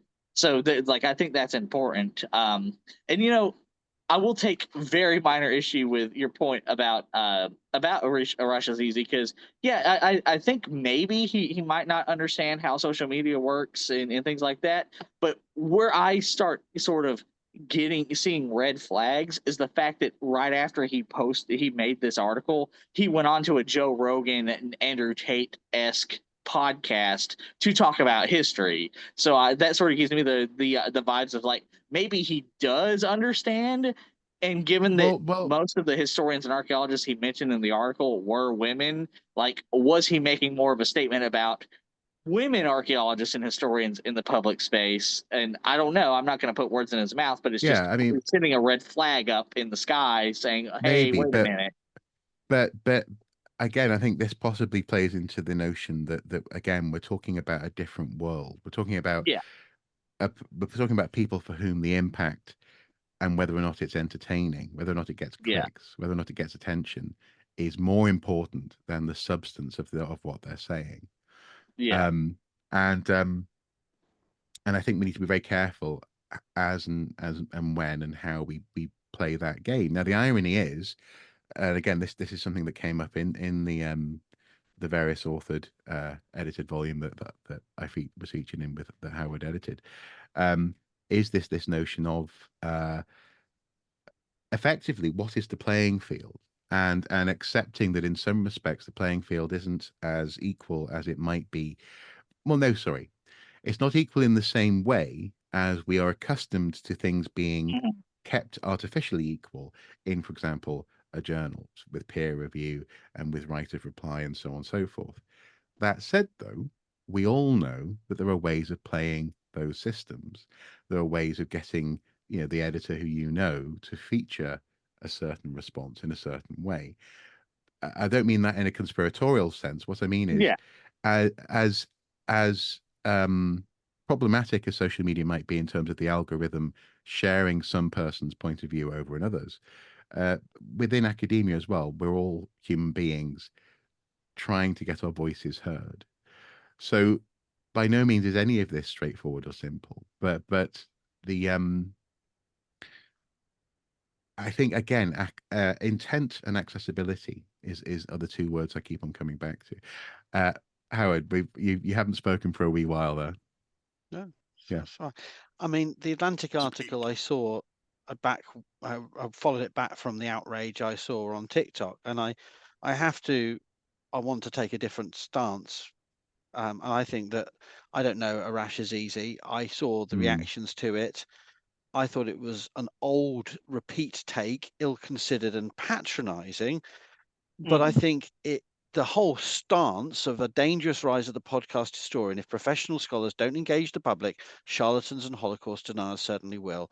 We have to remember that there's very little to disagree there. We are on the same side, and that's really important, because I felt that some of the criticisms of Azizi were forgetting that core message, that he's critiquing the scale of misinformation and disinformation, which is almost leaves you with that Theoden moment. What can one do against such reckless hate? Which we all feel when we see. I felt it today when I saw the volume of attention that was given to a woman in Ohio who was claiming to have a homicide victim in her garden, and yet there are the bodies of murdered and missing indigenous women, or the thousands of bodies under rubble in another country don't get any traction on social media. But someone who imagines they might have a body in a rug in their garden, and is suddenly millions of views, and that makes me intensely angry. That, and whether she did it on purpose or not is another discussion, but whether it's an archaeological subject, another. The scale, the power, the evil power of these apps, not just podcasts but social media, to draw attention in a very negative way. So I think we all agree the scale of misinformation and disinformation that feeds into extremisms or feeds into problematic behaviors. The call to arms to academics, though not new, is always needed, because academics are always looking. And I can't disagree with Azizi that there's no credit, no benefit. No one's going to give me a single extra piece of money for appearing on a Saturday night on a podcast talking about this, any more than doing 1 or 100 TikTok videos. I'm not going to get a promotion. Sorry, we're not getting paid. Oh, Dane, man. Honestly, I'm disappointed. So good. So go on. There's so much. We have to agree with those issues, in my opinion. Yeah. And we have to agree that there's a challenge here, right? Where then I think people are really getting annoyed is this dude is coming from an academic perspective. He doesn't even recognize the avocational enthusiasts, the public historians, the public archaeologists whose craft and skills are unique. There is no archaeosoup in academia. And it's a shame, there's nobody who's been able to replicate what Archaeosoup has done, for example. And the fact that many of them are from marginalized groups and women, it's a bit. I have mixed feelings about this, because actually, one of the things that people who are non-binary, trans, the abuse they face means that they are actually underrepresented grossly, and it's very difficult to get their voices out there. And people of color, and the intersectionalities of all of this with other things of class and accent and language, and so on one level we shouldn't blame Azizi for attacking using women as examples when we are trying to promote women. So there's a whole nest of things here I don't feel equipped to get into, but I'm just saying we have to accept that he doesn't understand that there are people who have taken innovative techniques of using TikTok or Instagram, things that you can't do within the academy, and he doesn't even understand it, right? So I agree with that. And he doesn't even some of his example shows he doesn't really understand. He says, oh, some subjects are better than others, and he takes Hannah Parker as an example of this. It's just maybe, or was it one of the other, the Cosmopolitan article, trying to say that maybe Jack the Ripper, but not Islamic art or something like that. But actually, I've seen some amazing videos on subjects very obscure, very precise, very niche, about, say, pottery from the 15th century CE or from Persia or wherever the heck, and I'm sorry, he's wrong. You can make any topic interesting. Yes, of course, there are the sensationalist topics, but I've seen some amazing contents on things that normally bore me to tears. Like, I have a well-attested and self-confessional dislike for flint napping. I find it the most boring thing. I don't understand why anyone likes watching flint napping, but I've seen some great content creators who make flint napping fun, not only because they speeded it up, but because of the style of the video. And so on all those grounds, I understand, we all agree on the problem, but he doesn't understand that the skills, the subjects, the medium. He's blaming the medium rather than the content. And the two key issues, though, I would defend him on are he says that our work will always have a limited impact, and there's a home advantage for the grifters because they can always. He doesn't make it fully clear, but I take away from it that he's right. If you're constantly like the Hancocks, like anyone else, if you don't have a view, if you don't have a stance which is evidence based, how can you debunk it? You can just shift along, and so I do have sympathies, but he has no solution to that. And of course, where it goes, the most insulting part of the article is he goes, we should just retreat back to writing popular books. It's just like, it's the most feckless non-event of a recommendation. So well, but it's interesting though, isn't it? Because it's strangely enough, it is the fact that it's the fact that so much history content, and actually some of the most popular history YouTube channels, even legitimate history YouTube channels, are the ones that talk about stuff that people who are looking for history content are. I'll come back to that word in a second. Are already looking for. So Jack the Ripper. It's a key word. People are going to search for it. It's a popular, and it's the sort of thing that also TV producers are like, tell me about Jack the Ripper. How can we have a new angle on Jack the Ripper? Jack the Ripper's been done to death, no pun intended. But the point is, that's how a lot of people view history, and therefore actually how a lot of people do pseudo archaeology is to go for the pyramids, go for the Nazca lines, go for things that you already kind of know about, and therefore you don't feel as though you're being too culture shocked by being exposed to new ideas attached to those things. I think actually some of the most powerful historical history-based videos and content that I've seen in recent years has been on niches. When someone says, let me tell you about this shoe, and you're like, okay, and from there comes a story that you weren't at all ready for, takes you down a rabbit hole, and suddenly you are your world is genuinely expanded, as opposed to simply having some name recognition tickled, as it were. I often sort of joke about this with the kids when I go into schools, that I'm not, and archaeologists are not interested in just confirming that history happened. We're interested in what's new about the past. And that's the whole reason. If you're going to do an excavation, that's the only reason to do it, is because there might be something new there to find, or something that might augment already known knowledge. And that again, that's, I keep on sort of pegging things to a board here, dancing around something. I'm not quite sure what that thing is, but this is another pin into the board, and that is the point of archaeological research, genuine research, is that it is often surprised by what it uncovers. It's not going, aha, I knew it. I've been proven correct. It's often, that's the point. That's the beauty of it. That's the reason to do it. And in that sense, that's also the key weakness with most in fact, all pseudo archaeological narratives, is that not only can they not be proven wrong because they're like trying to catch smoke, they constantly move the goalposts, but also for it to work, it can't be proven wrong. It needs to always have the question mark for it to have life. And I think there's something there, and I think actually, going back to this simple thing of actually the more voices we have, the more male, female, trans, old, young, people of different working. So, for example, I'm actually from a very working class background, even though I went to a very posh university.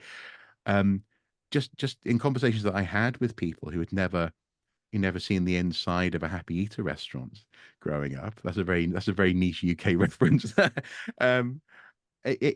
that's where the sparks of ideas come from, not from just I mean, regurgitating name recognition. and I Yeah. think at the end of the day, the thing that really, I mean, I forgot two extra things. Can I quickly say? Firstly, when I said the limited impact, we have to his assertion that we have limited impact. Yes, I concede it's always an uphill struggle. When you do a pushback, it's going to be seen by only a fraction of the people who send out the outrageous Yeah. information. I know all that. We all know all that. But at the Mm. end of the day, as Mark says, not everyone. Who cares? As long as Yeah. some people get. I don't want to say who cares, but Yeah. having a foot in the door, if for those that go, hang on, is this correct? Where do I find out something else?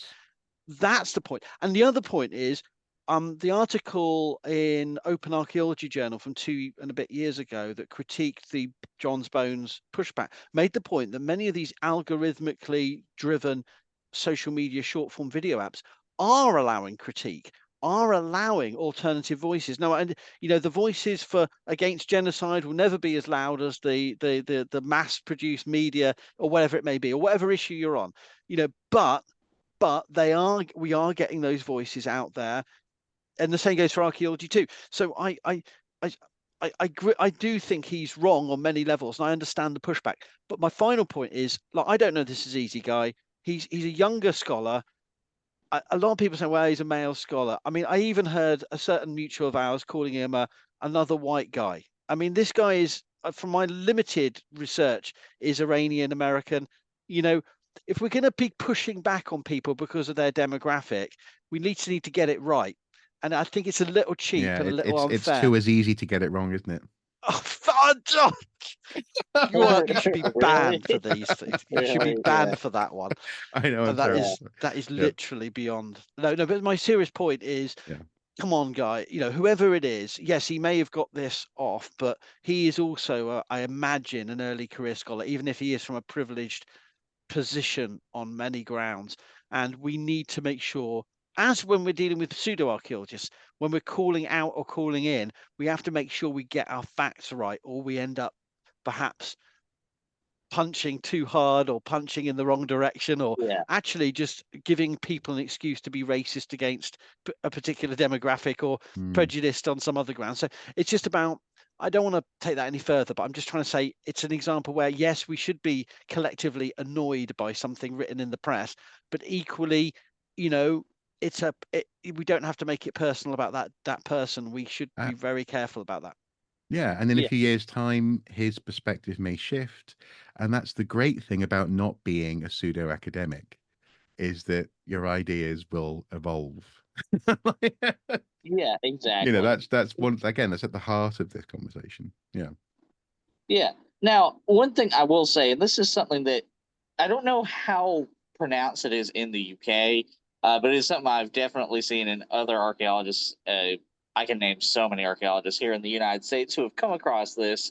And I believe, considering he published his article in the Atlantic, that he is based in the United States. I could be wrong. Anybody watching this could, or either of you could feel free to correct me. But I believe, considering what he chose to publish it in, he's based in the United States. I And think so.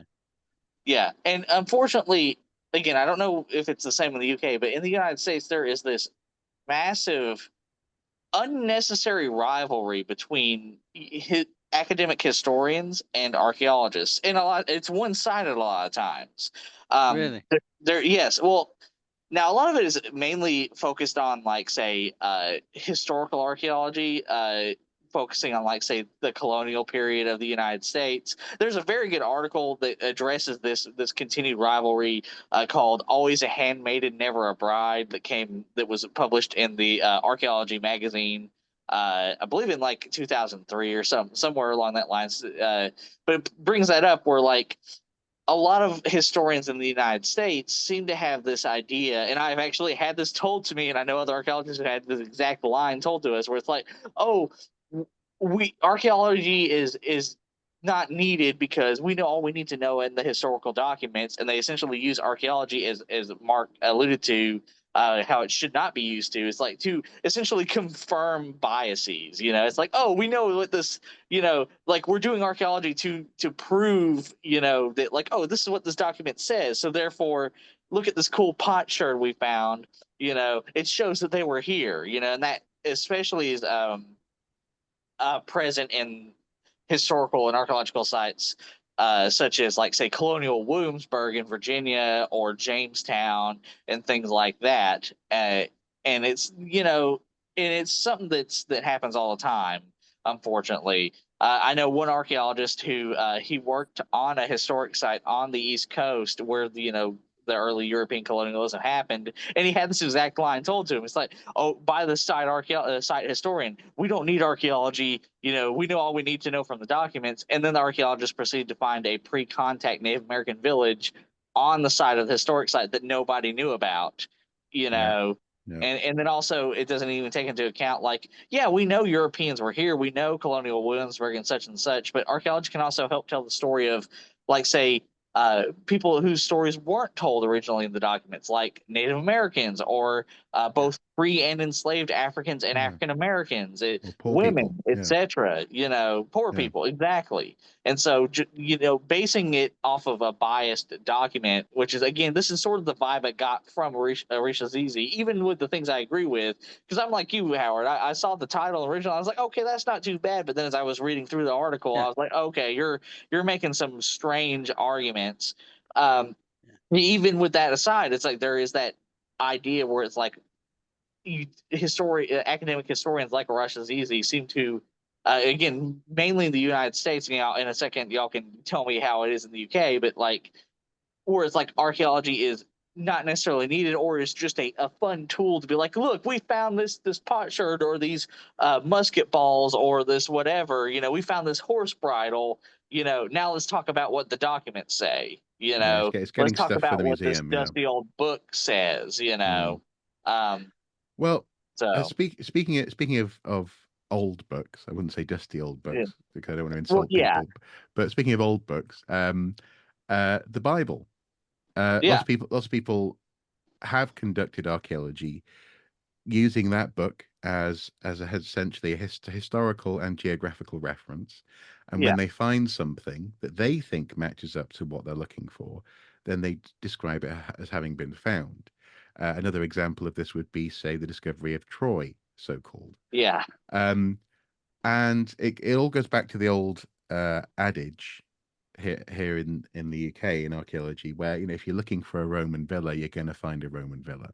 yeah, Um, so in that sense, it's not for me. I think the idea of a rivalry, it's always tongue in cheek. There, I've had conversations with especially medievalists, interestingly enough, who get very, well, actually, we have really excellent documentation on this site. So, um, but very quickly, it becomes clear in my experience anyway, the value of augmenting document with physical evidence, but also as well, actually, good historians. I mean, I remember in high school, one of the first things we were taught, and this is years ago now, was about sources, the idea of tertiary, secondary, so primary, secondary, and tertiary sources, bias. Why is this person writing about that person?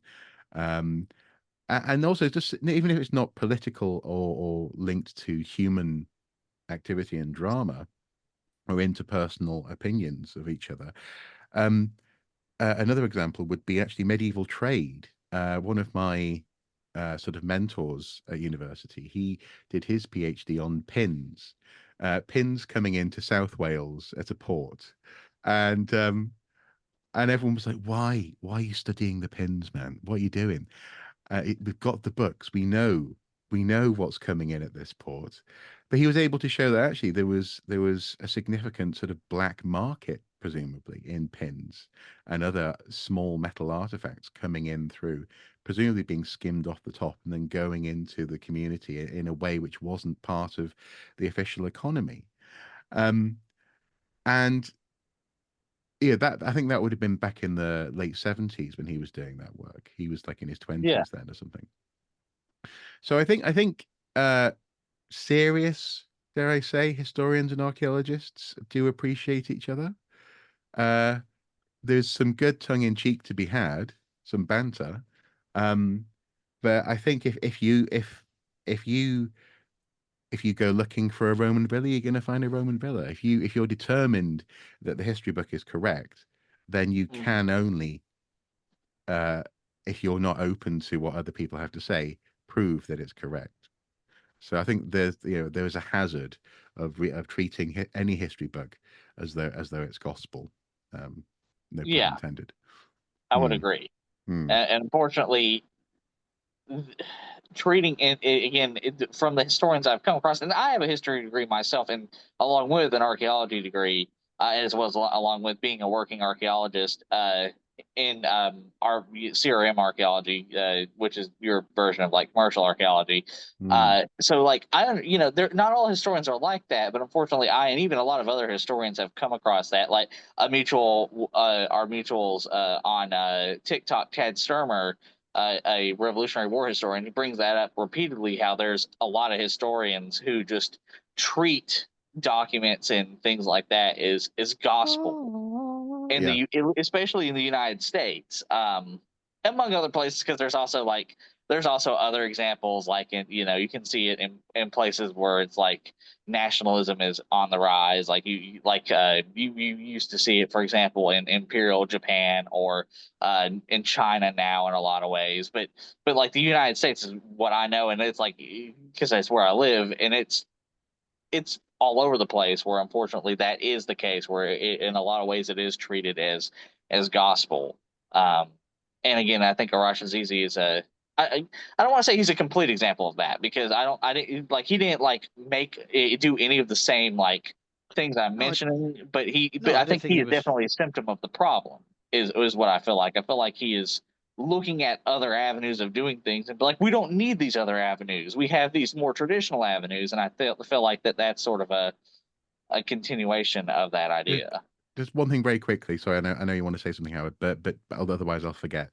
I think a key aspect there, though, is not, for example, treating documentation as though it's gospel, as it were, Yeah, but also being very aware of the reasons that the document is being held in a certain light, in a certain way.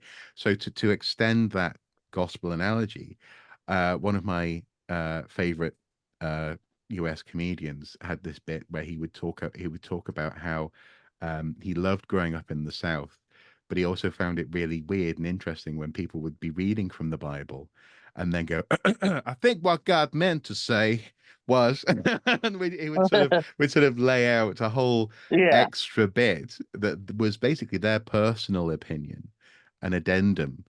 And in that sense, we could call it bias, we could call it an agenda, but I think that often comes out in presentations of, which page of the book is open in the museum, for example. Why is that page on display?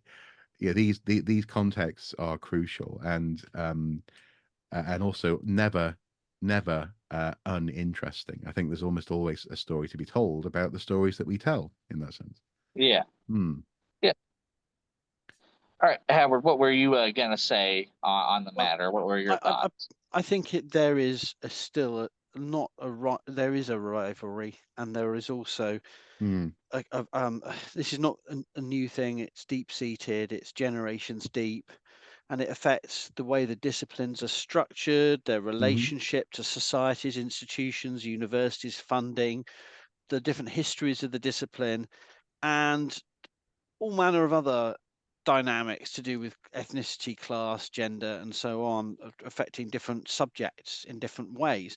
I see it keenly there's a lot of dialogue, there's a lot of constructive overlap, there's a lot of collaboration, there's a lot of interdisciplinarity, but there's also a lot of arrogance and and intellectual colonialism of where historians get away with a degree of entitlement that archaeologists would never do. Yeah. So I see it from an archaeologist's point of view. So I'm going to push on this and say, yes, there's lots of collaborations, lots of areas where there's lots of good things, as Mark says, but I'm afraid there's on the daily, often I am encountering a disciplinary issues. Medievalists, a bunch of lovely people. No, but there's some ridiculous lack of even recognition, let alone respect. Or to be interdisciplinary and to be transdisciplinary, you have to recognize there are disciplines. And if you're going to deal with archaeological data, you need training in the interpretation of the archaeological data. And I would not go to a secondary a translation into English of an early medieval Arab source and just read it out without any knowledge of how the history of its interpretation. And yet somehow, even on the weekly, I see examples published and in talks and on podcasts of historians doing that with archaeological data. And I think archaeologists have been long too polite about it. I'm not saying linguists and literature scholars are probably worse than historians, especially as they often claim to be literary historians when they're not. But there's also, the historians are actually our ally in this a lot of the time, but it's other disciplines that take archaeology too. We see it with DNA studies, we see it with geography. They don't bother in the same way as we're whining about TV companies not hiring an archaeological consultant alongside a historical consultant. You'll often see many a big interdisciplinary study that didn't even bother to involve an archaeologist in a project on a senior level because they can handle it, because they've got historians on their side. So I think I'm sorry to say, while there's a lot of goodwill, collaboration, banter, and genuine cross-disciplinary and transdisciplinary working, I'm afraid there's still a hierarchy, and archaeologists now love to actually peddle this sometimes for that as victims of this, but it is still there. It is still there. There is a thing. Well, Go on, to be fair, no, don't be fair. To be fair, the question that and the way that we were asked the question was to do with actual rivalry. What you're describing there is a bias that the historian and others related sort of book-based research gets to benefit from and isn't necessarily fully aware of. In that sense, they have a sort of a currency, or dare I even say privilege, whereby lots of, again, I went to a very posh university. Lots of people who were posher than me but less intellectual were doing history because mummy and daddy thought it was a better thing to do than archaeology. So in that sense, history has a certain sort of cultural and social cachet. It has cachet, but then also as well, you're more likely to get a job on the BBC if you're a historian than you are an archaeologist, for example. If you're Dan Snow, then you get to go and turn up at an archaeological site and opine about this research without any idea of what's going on the ground. So in that sense, the fact that people benefit from that cultural bias is true. I mean, my solution is we should abandon the word archaeology and archaeologists because it's already too confusing. We refer to it as the data, we refer to it as a process, we refer to it as a discipline, and we're constantly, I hear colleagues doing it all the time. I do it all the time. We're cursed by this term. And really, I mean, I appeared on a documentary about 6 years ago, and they put up Professor Howard Williams, historian, because historian is shorter, clearer, people know what it means, and I was wearing a jacket. If I was in a trench, I had a trowel out. And the problem is we want that. We actually over valorize that. Dirty, we get dirty, we find out the real thing. We make a sort of bit of and the people have critiqued this masculine or this adventurer trope in archaeology. And I think we're still wedded to it. And I think one option is just to say we're all historians. We specialize in different or heritage professionals. I'm happy with that term for people who are more and we actually stop using the word archaeology. That's a controversial thing that you can do a soundbite of and get lots of outraged people doing commentaries on, let's forget he's easy. Williams has gone off the rails. He says we shouldn't be calling it archaeology. I simply mean, we have so much in common. We have so many overlapping methods. We're creating this disciplinary silo and we're perpetuating it. Historians are the same. Ancient historians, classicists, all these different terms. Yes, there are people with more linguistic skills. There's people working on, but there's a lot of overlap. So we could just call them olden timers, studiers, or something. Them daysers.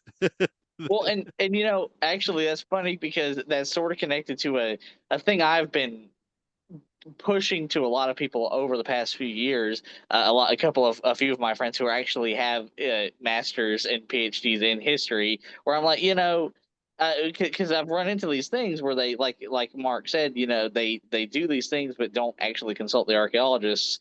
I've argued for years that at least some degree of archaeological training, maybe not like complete, like say master's level, but some degree, like maybe even a certificate level of archaeology training should be required in getting, or a history degree, in my opinion. You should at Now, least, if you're going to talk about it, you need to at least but you know know what? Do you know some what? That's degree of what it's talking about. that's a very slippery slope, man. Because And that's fair. Yeah. because like, and then in some ways this comes all the way full circle back to what we've been talking about Yeah. with pseudo archaeology and just talking to the public, because I know people who have said to archaeologists, you shouldn't be able to be an archaeologist without having some sort of geological training. And that's fair. That's fair. Yeah. Like, and Which, then well, and and also then to I be know fair, yeah. geologists who have been Yeah. told they shouldn't be able to be geologists without having some hydrological training, and it just goes on and on and on. And the point is, we can't all know everything. And that's fair Yeah, too. And yeah, that's fair too. yeah. Um, but also to be fair, a lot of archaeologists do have geologic training, and a lot of Yeah, I mean, to be geologists do fair, have to be fair, let's yeah, face it, we're amazing. We are yeah, amazing. And if yeah. anyone deserves kudos from society, it's archaeologists. But yeah, we can't say that out loud, can we, really? No. No. No. I mean, I say Yeah. all this stuff about us. We should call ourselves historians, but we all know that historians are just want to be archaeologists with a They limited are. They data are. set. Yeah. You know, Yeah. but I'm just trying to And say no things to be friends. controversial now. But Yeah. Well, no, and I agree. And like I said, and my point is like that I've just brought up is controversial too. And there, like Mark brought up, there are valid criticisms to it, but like it's a conversation that at least should be had. But like how, if you're going to quote, like say the archaeological record, you Yeah. need to at least have some knowledge of how to interpret it, right? If you're going to quote it. honestly, But if yeah, if I had a pound for every academic historians I have who's claimed to have archaeological expertise. So yeah, I've actually not only half joked to colleagues this last week that I'm going to start saying in meetings as a historian, just to see, just to see how many people I can, because they do it. The gall, yeah, and not just at Hey, my institution. The gall. And that's what I'm pointing out is that I'd never dare to say I'm an expert in the yeah, interpretation of exactly. Beowulf or something like that. I just but the Gaul people have to say that, oh well, I picked up this report and I totally understand it, and then they say something utterly illiterate, archaeologically illiterate, and I yeah, go, and they Yeah, and everyone just nods, and I go, the yeah. sage. Yes. a Well, but also warrior burial, or if you want it's if you want to get really controversial, what about archaeologists who claim that they're experts in civil engineering? Oh Stonehenge. yeah, yeah. um, uh, Yeah, so it's a I've seen those, yeah. And yeah, that yeah. And exactly. And there's no one size fits all, which no, goes back to what you were saying, Mark, in the Graham Hancock section, and things like that, is that there's no one size fits all solution to these. And like we could mm, argue that there's a multitude of solutions. mm, But regardless, there, the fact this rivalry that like say I and Howard have pointed out, it needs to be addressed, and some solutions yeah, I feel like need to be brought forward, because like in the article I mentioned, always a handmaid, never a bride. That's the point they're bringing up, is like historical archaeologists, they do actually have you know yeah, training in history, in interpreting historical documents and in mm, archaeology, yet despite having both those expertise, they're still you know yeah, frowned upon by academic historians. So even mhm, as I'm saying, hey, as a part of this, of getting the degree, you should have some degree of archaeological training. I do also fully admit that is not may not necessarily solve the problem at all, because we're seeing people with both of those things that I just mentioned still facing this issue. yeah, So, this is true. and yeah, and again, like we all brought up. It's like there are plenty of people who say, "Look, oh, I have this experience," when they don't actually have this experience. So that's another valid criticism that you could look at, just that I'm building now, just based off of what you said, Howard. Where it's like, how do you quantify that? How do you prove that they have that? I mean, we have so many people like, well, I mean, Randall Carlson is a prime example where he claimed he was a geologist for years and claimed he got to this degree and claimed he was like a something like I forget what was that a geomythicist or whatever, that degree where it's like they look at like like mythology in the past and try to connect it to Oh. archaeological thing, like the people who tried to claim that volcanic eruption in the 500s was somehow inspiration for Ragnarok or something like Oh that. yeah. Well, Yeah, that's which a was big like, theory, still entertained by many. I know, and it's just like, to me, it's just like, oh, you're reaching heavily for something Well, that's we should do not. a different. We should do a different separate chat about that then, Dane, because some Yeah, people are very passionate about that, and I I do agree, and I think that yeah, but that's a good example. It's yeah, like yeah. there are people out there who claim to have these expertise that don't actually Yeah. have that. So yeah, so all in all, I think that these were all very good points that were brought up, and very important subjects that need to be discussed. And I think the overall thing is like there's no real like one size fits all solution to these things that we've all sort of come to the same conclusion Yeah, we on. can It's like come to the conclusion we're right and everyone else is wrong. I thought that's always the conclusion.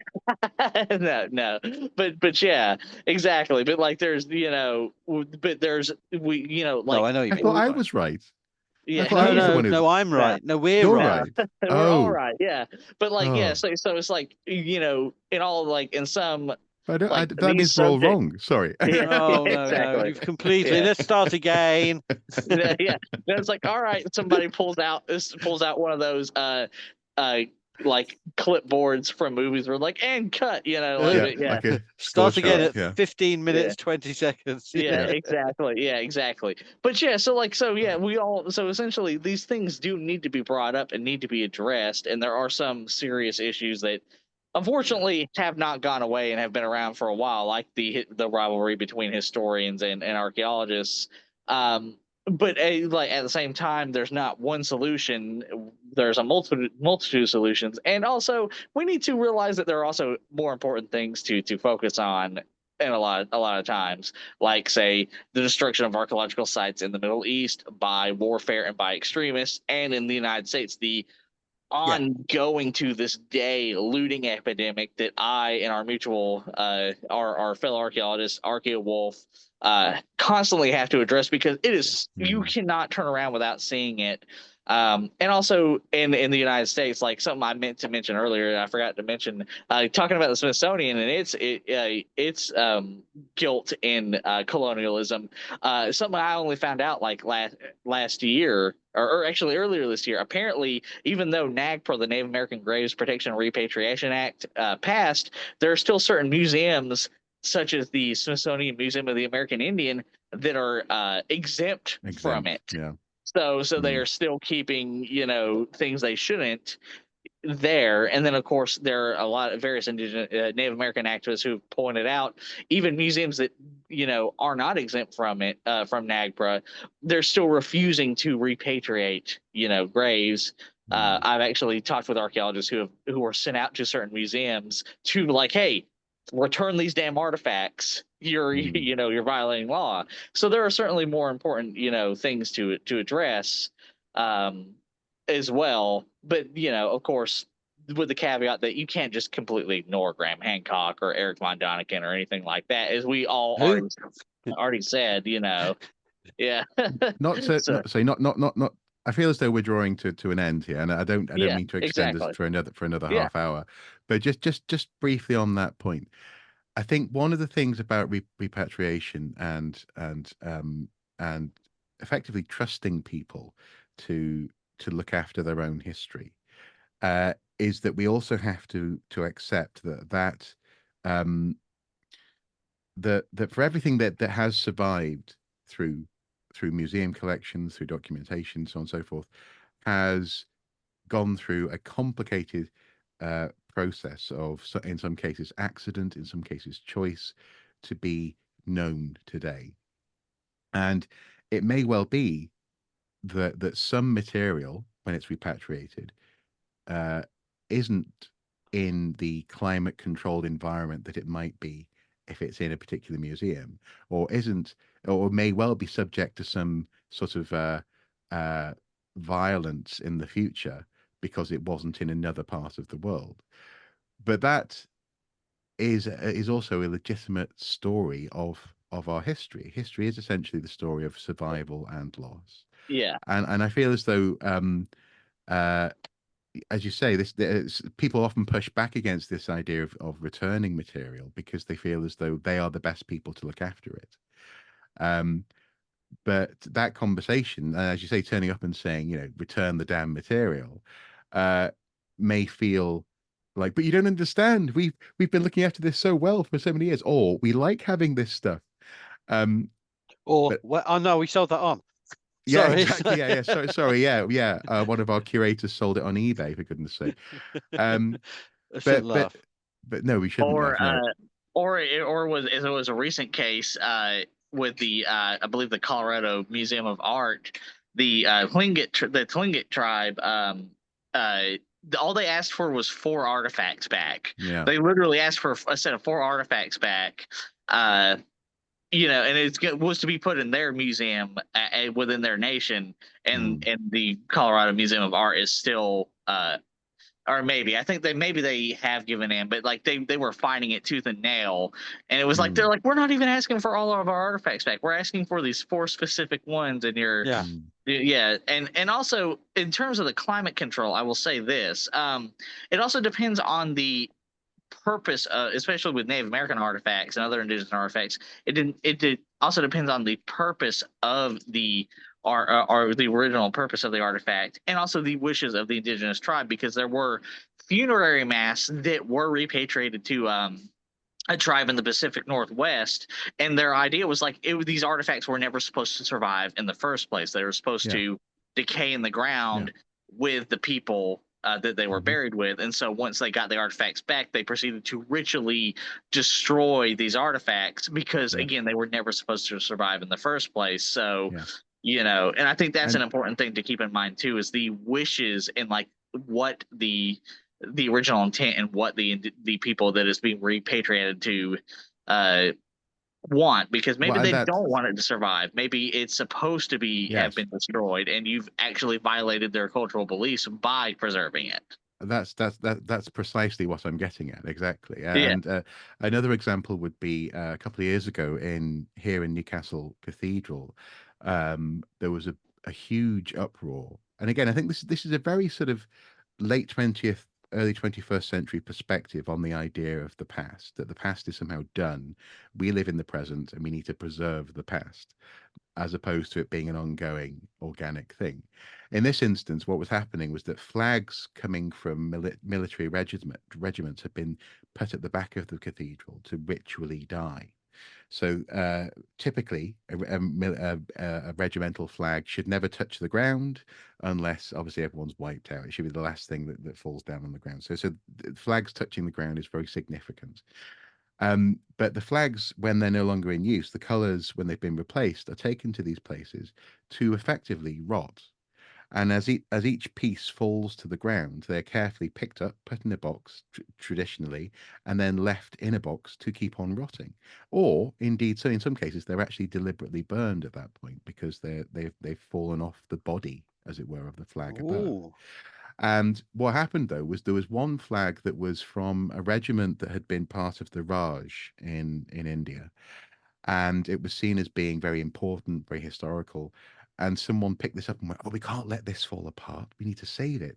So they put it into acid-free tissue paper and they tried to preserve it, and they were missing the point. The point was the flag was there to die. Yeah. And again, so in that sense, it may well be that some of this material that gets repatriated is, as you say, either deliberately ritualistically destroyed, or in the case of, say, material that's returned to stereotypically, often people will say, oh, well, if we return, say, the Benin bronzes to Nigeria, there may be some sort of coup at some point or whatever. You know, people sort of project onto other continents a sort of a political instability that actually they're blind to the fact that they're also vulnerable to in Europe or in the US. But even if that happens, that happens. You know, it's not like Greece came over to London to save parts of London's architecture during the Blitz. You know, stuff can be lost through history as history happens, and so I think there's something. It may sound counterintuitive to folks at home who aren't historians or archaeologists, or maybe are, for example, tuning in to hear more about what we think about Graham Hancock, etc. But actually, oddly enough, you, I think a good historian, a good archaeologist, is also not someone who believes that they have to keep it all in aspic and own it and control it. Exactly. You know, we're not here to control it. We shouldn't be anyway here to control it. You know. Yeah. And also, I think just a very quick point that I know both of you are very well aware of. A lot of times when people bring up museums and like try to like blame archaeologists for the actions of museums, something I've tried to point out, it's like, hey, a lot of times, like, it's not up to the archaeologists who work at the museums. It's up to the museum administration, who are not oftentimes not archaeologists or not historians or anything like that. Or in the case of the British Museum, it's up to the government, literally number 10 or the Downing government. Street. Yeah, exactly. So it's like, so while yes, you know, point out they're these institutions for not doing things, but like wrongfully putting the blame on archaeologists, historians, biologists, what have you, you know, anyone who has involvement in a museum, when it's like, hey, it's their bosses who are making this decision, who are not even actually this profession, that should be the blame, you know. Well, but so I think us. I think that's all very good points. Very good discussion. You know, again, not really, you know, any solutions, but we all knew that when we were coming into this. There are no solutions, no easy solutions, or there's a multitude of solutions, and in some, address people like Graham Hancock, you know, ancient aliens and such, but also don't over address it. Don't like obsess over it. And remember, there's more important things, like we mentioned, you know, like the looting epidemics, destruction of archaeological sites, and war, like that need to be arguably focused on more than some guy who wants attention and wants people to who wants to be seen as a victim. You know, they want to be seen as the victim so that his fans will come and coddle him and say, "Oh, there, we'll protect you," you know. Because like there comes a point, like we've all said, like attacking them is just going to be counterproductive, you know. So yeah. That said, though, obviously on Tuesday it's your turn. Then I'll attack on Wednesday, and then Howard, if you do Thursday, it's like we'll all stand in a line and like, you know, and say we're not organized. There is no big archaeology. Exactly. Yeah. All right. Well, thank you, Howard Williams, Archaeodeath, for coming on. Thank you, Marc, and I may mispronounce this, but Astles, Archaeosoup, for coming on. And I forgot to do this at the beginning of the video. These are Archaeodeath and Archaeosoup. Both are found on YouTube and on TikTok. Remember to like, share, and subscribe. Professor Howard Williams, Archaeodeath, on both YouTube and TikTok, and like, share, and subscribe to Marc Astles on Archaeosoup on YouTube and on TikTok. And remember to like, share, and subscribe to me, Archaeo Viking, on YouTube, and just Dane Roberts on TikTok, because I didn't feel the need to, you know, carry on a nickname into that, which is, you know. And if you want to see us cover any subjects we mentioned in this video in greater detail in later videos, please feel free to leave the comments in the comment sections. And you all have a good day. So,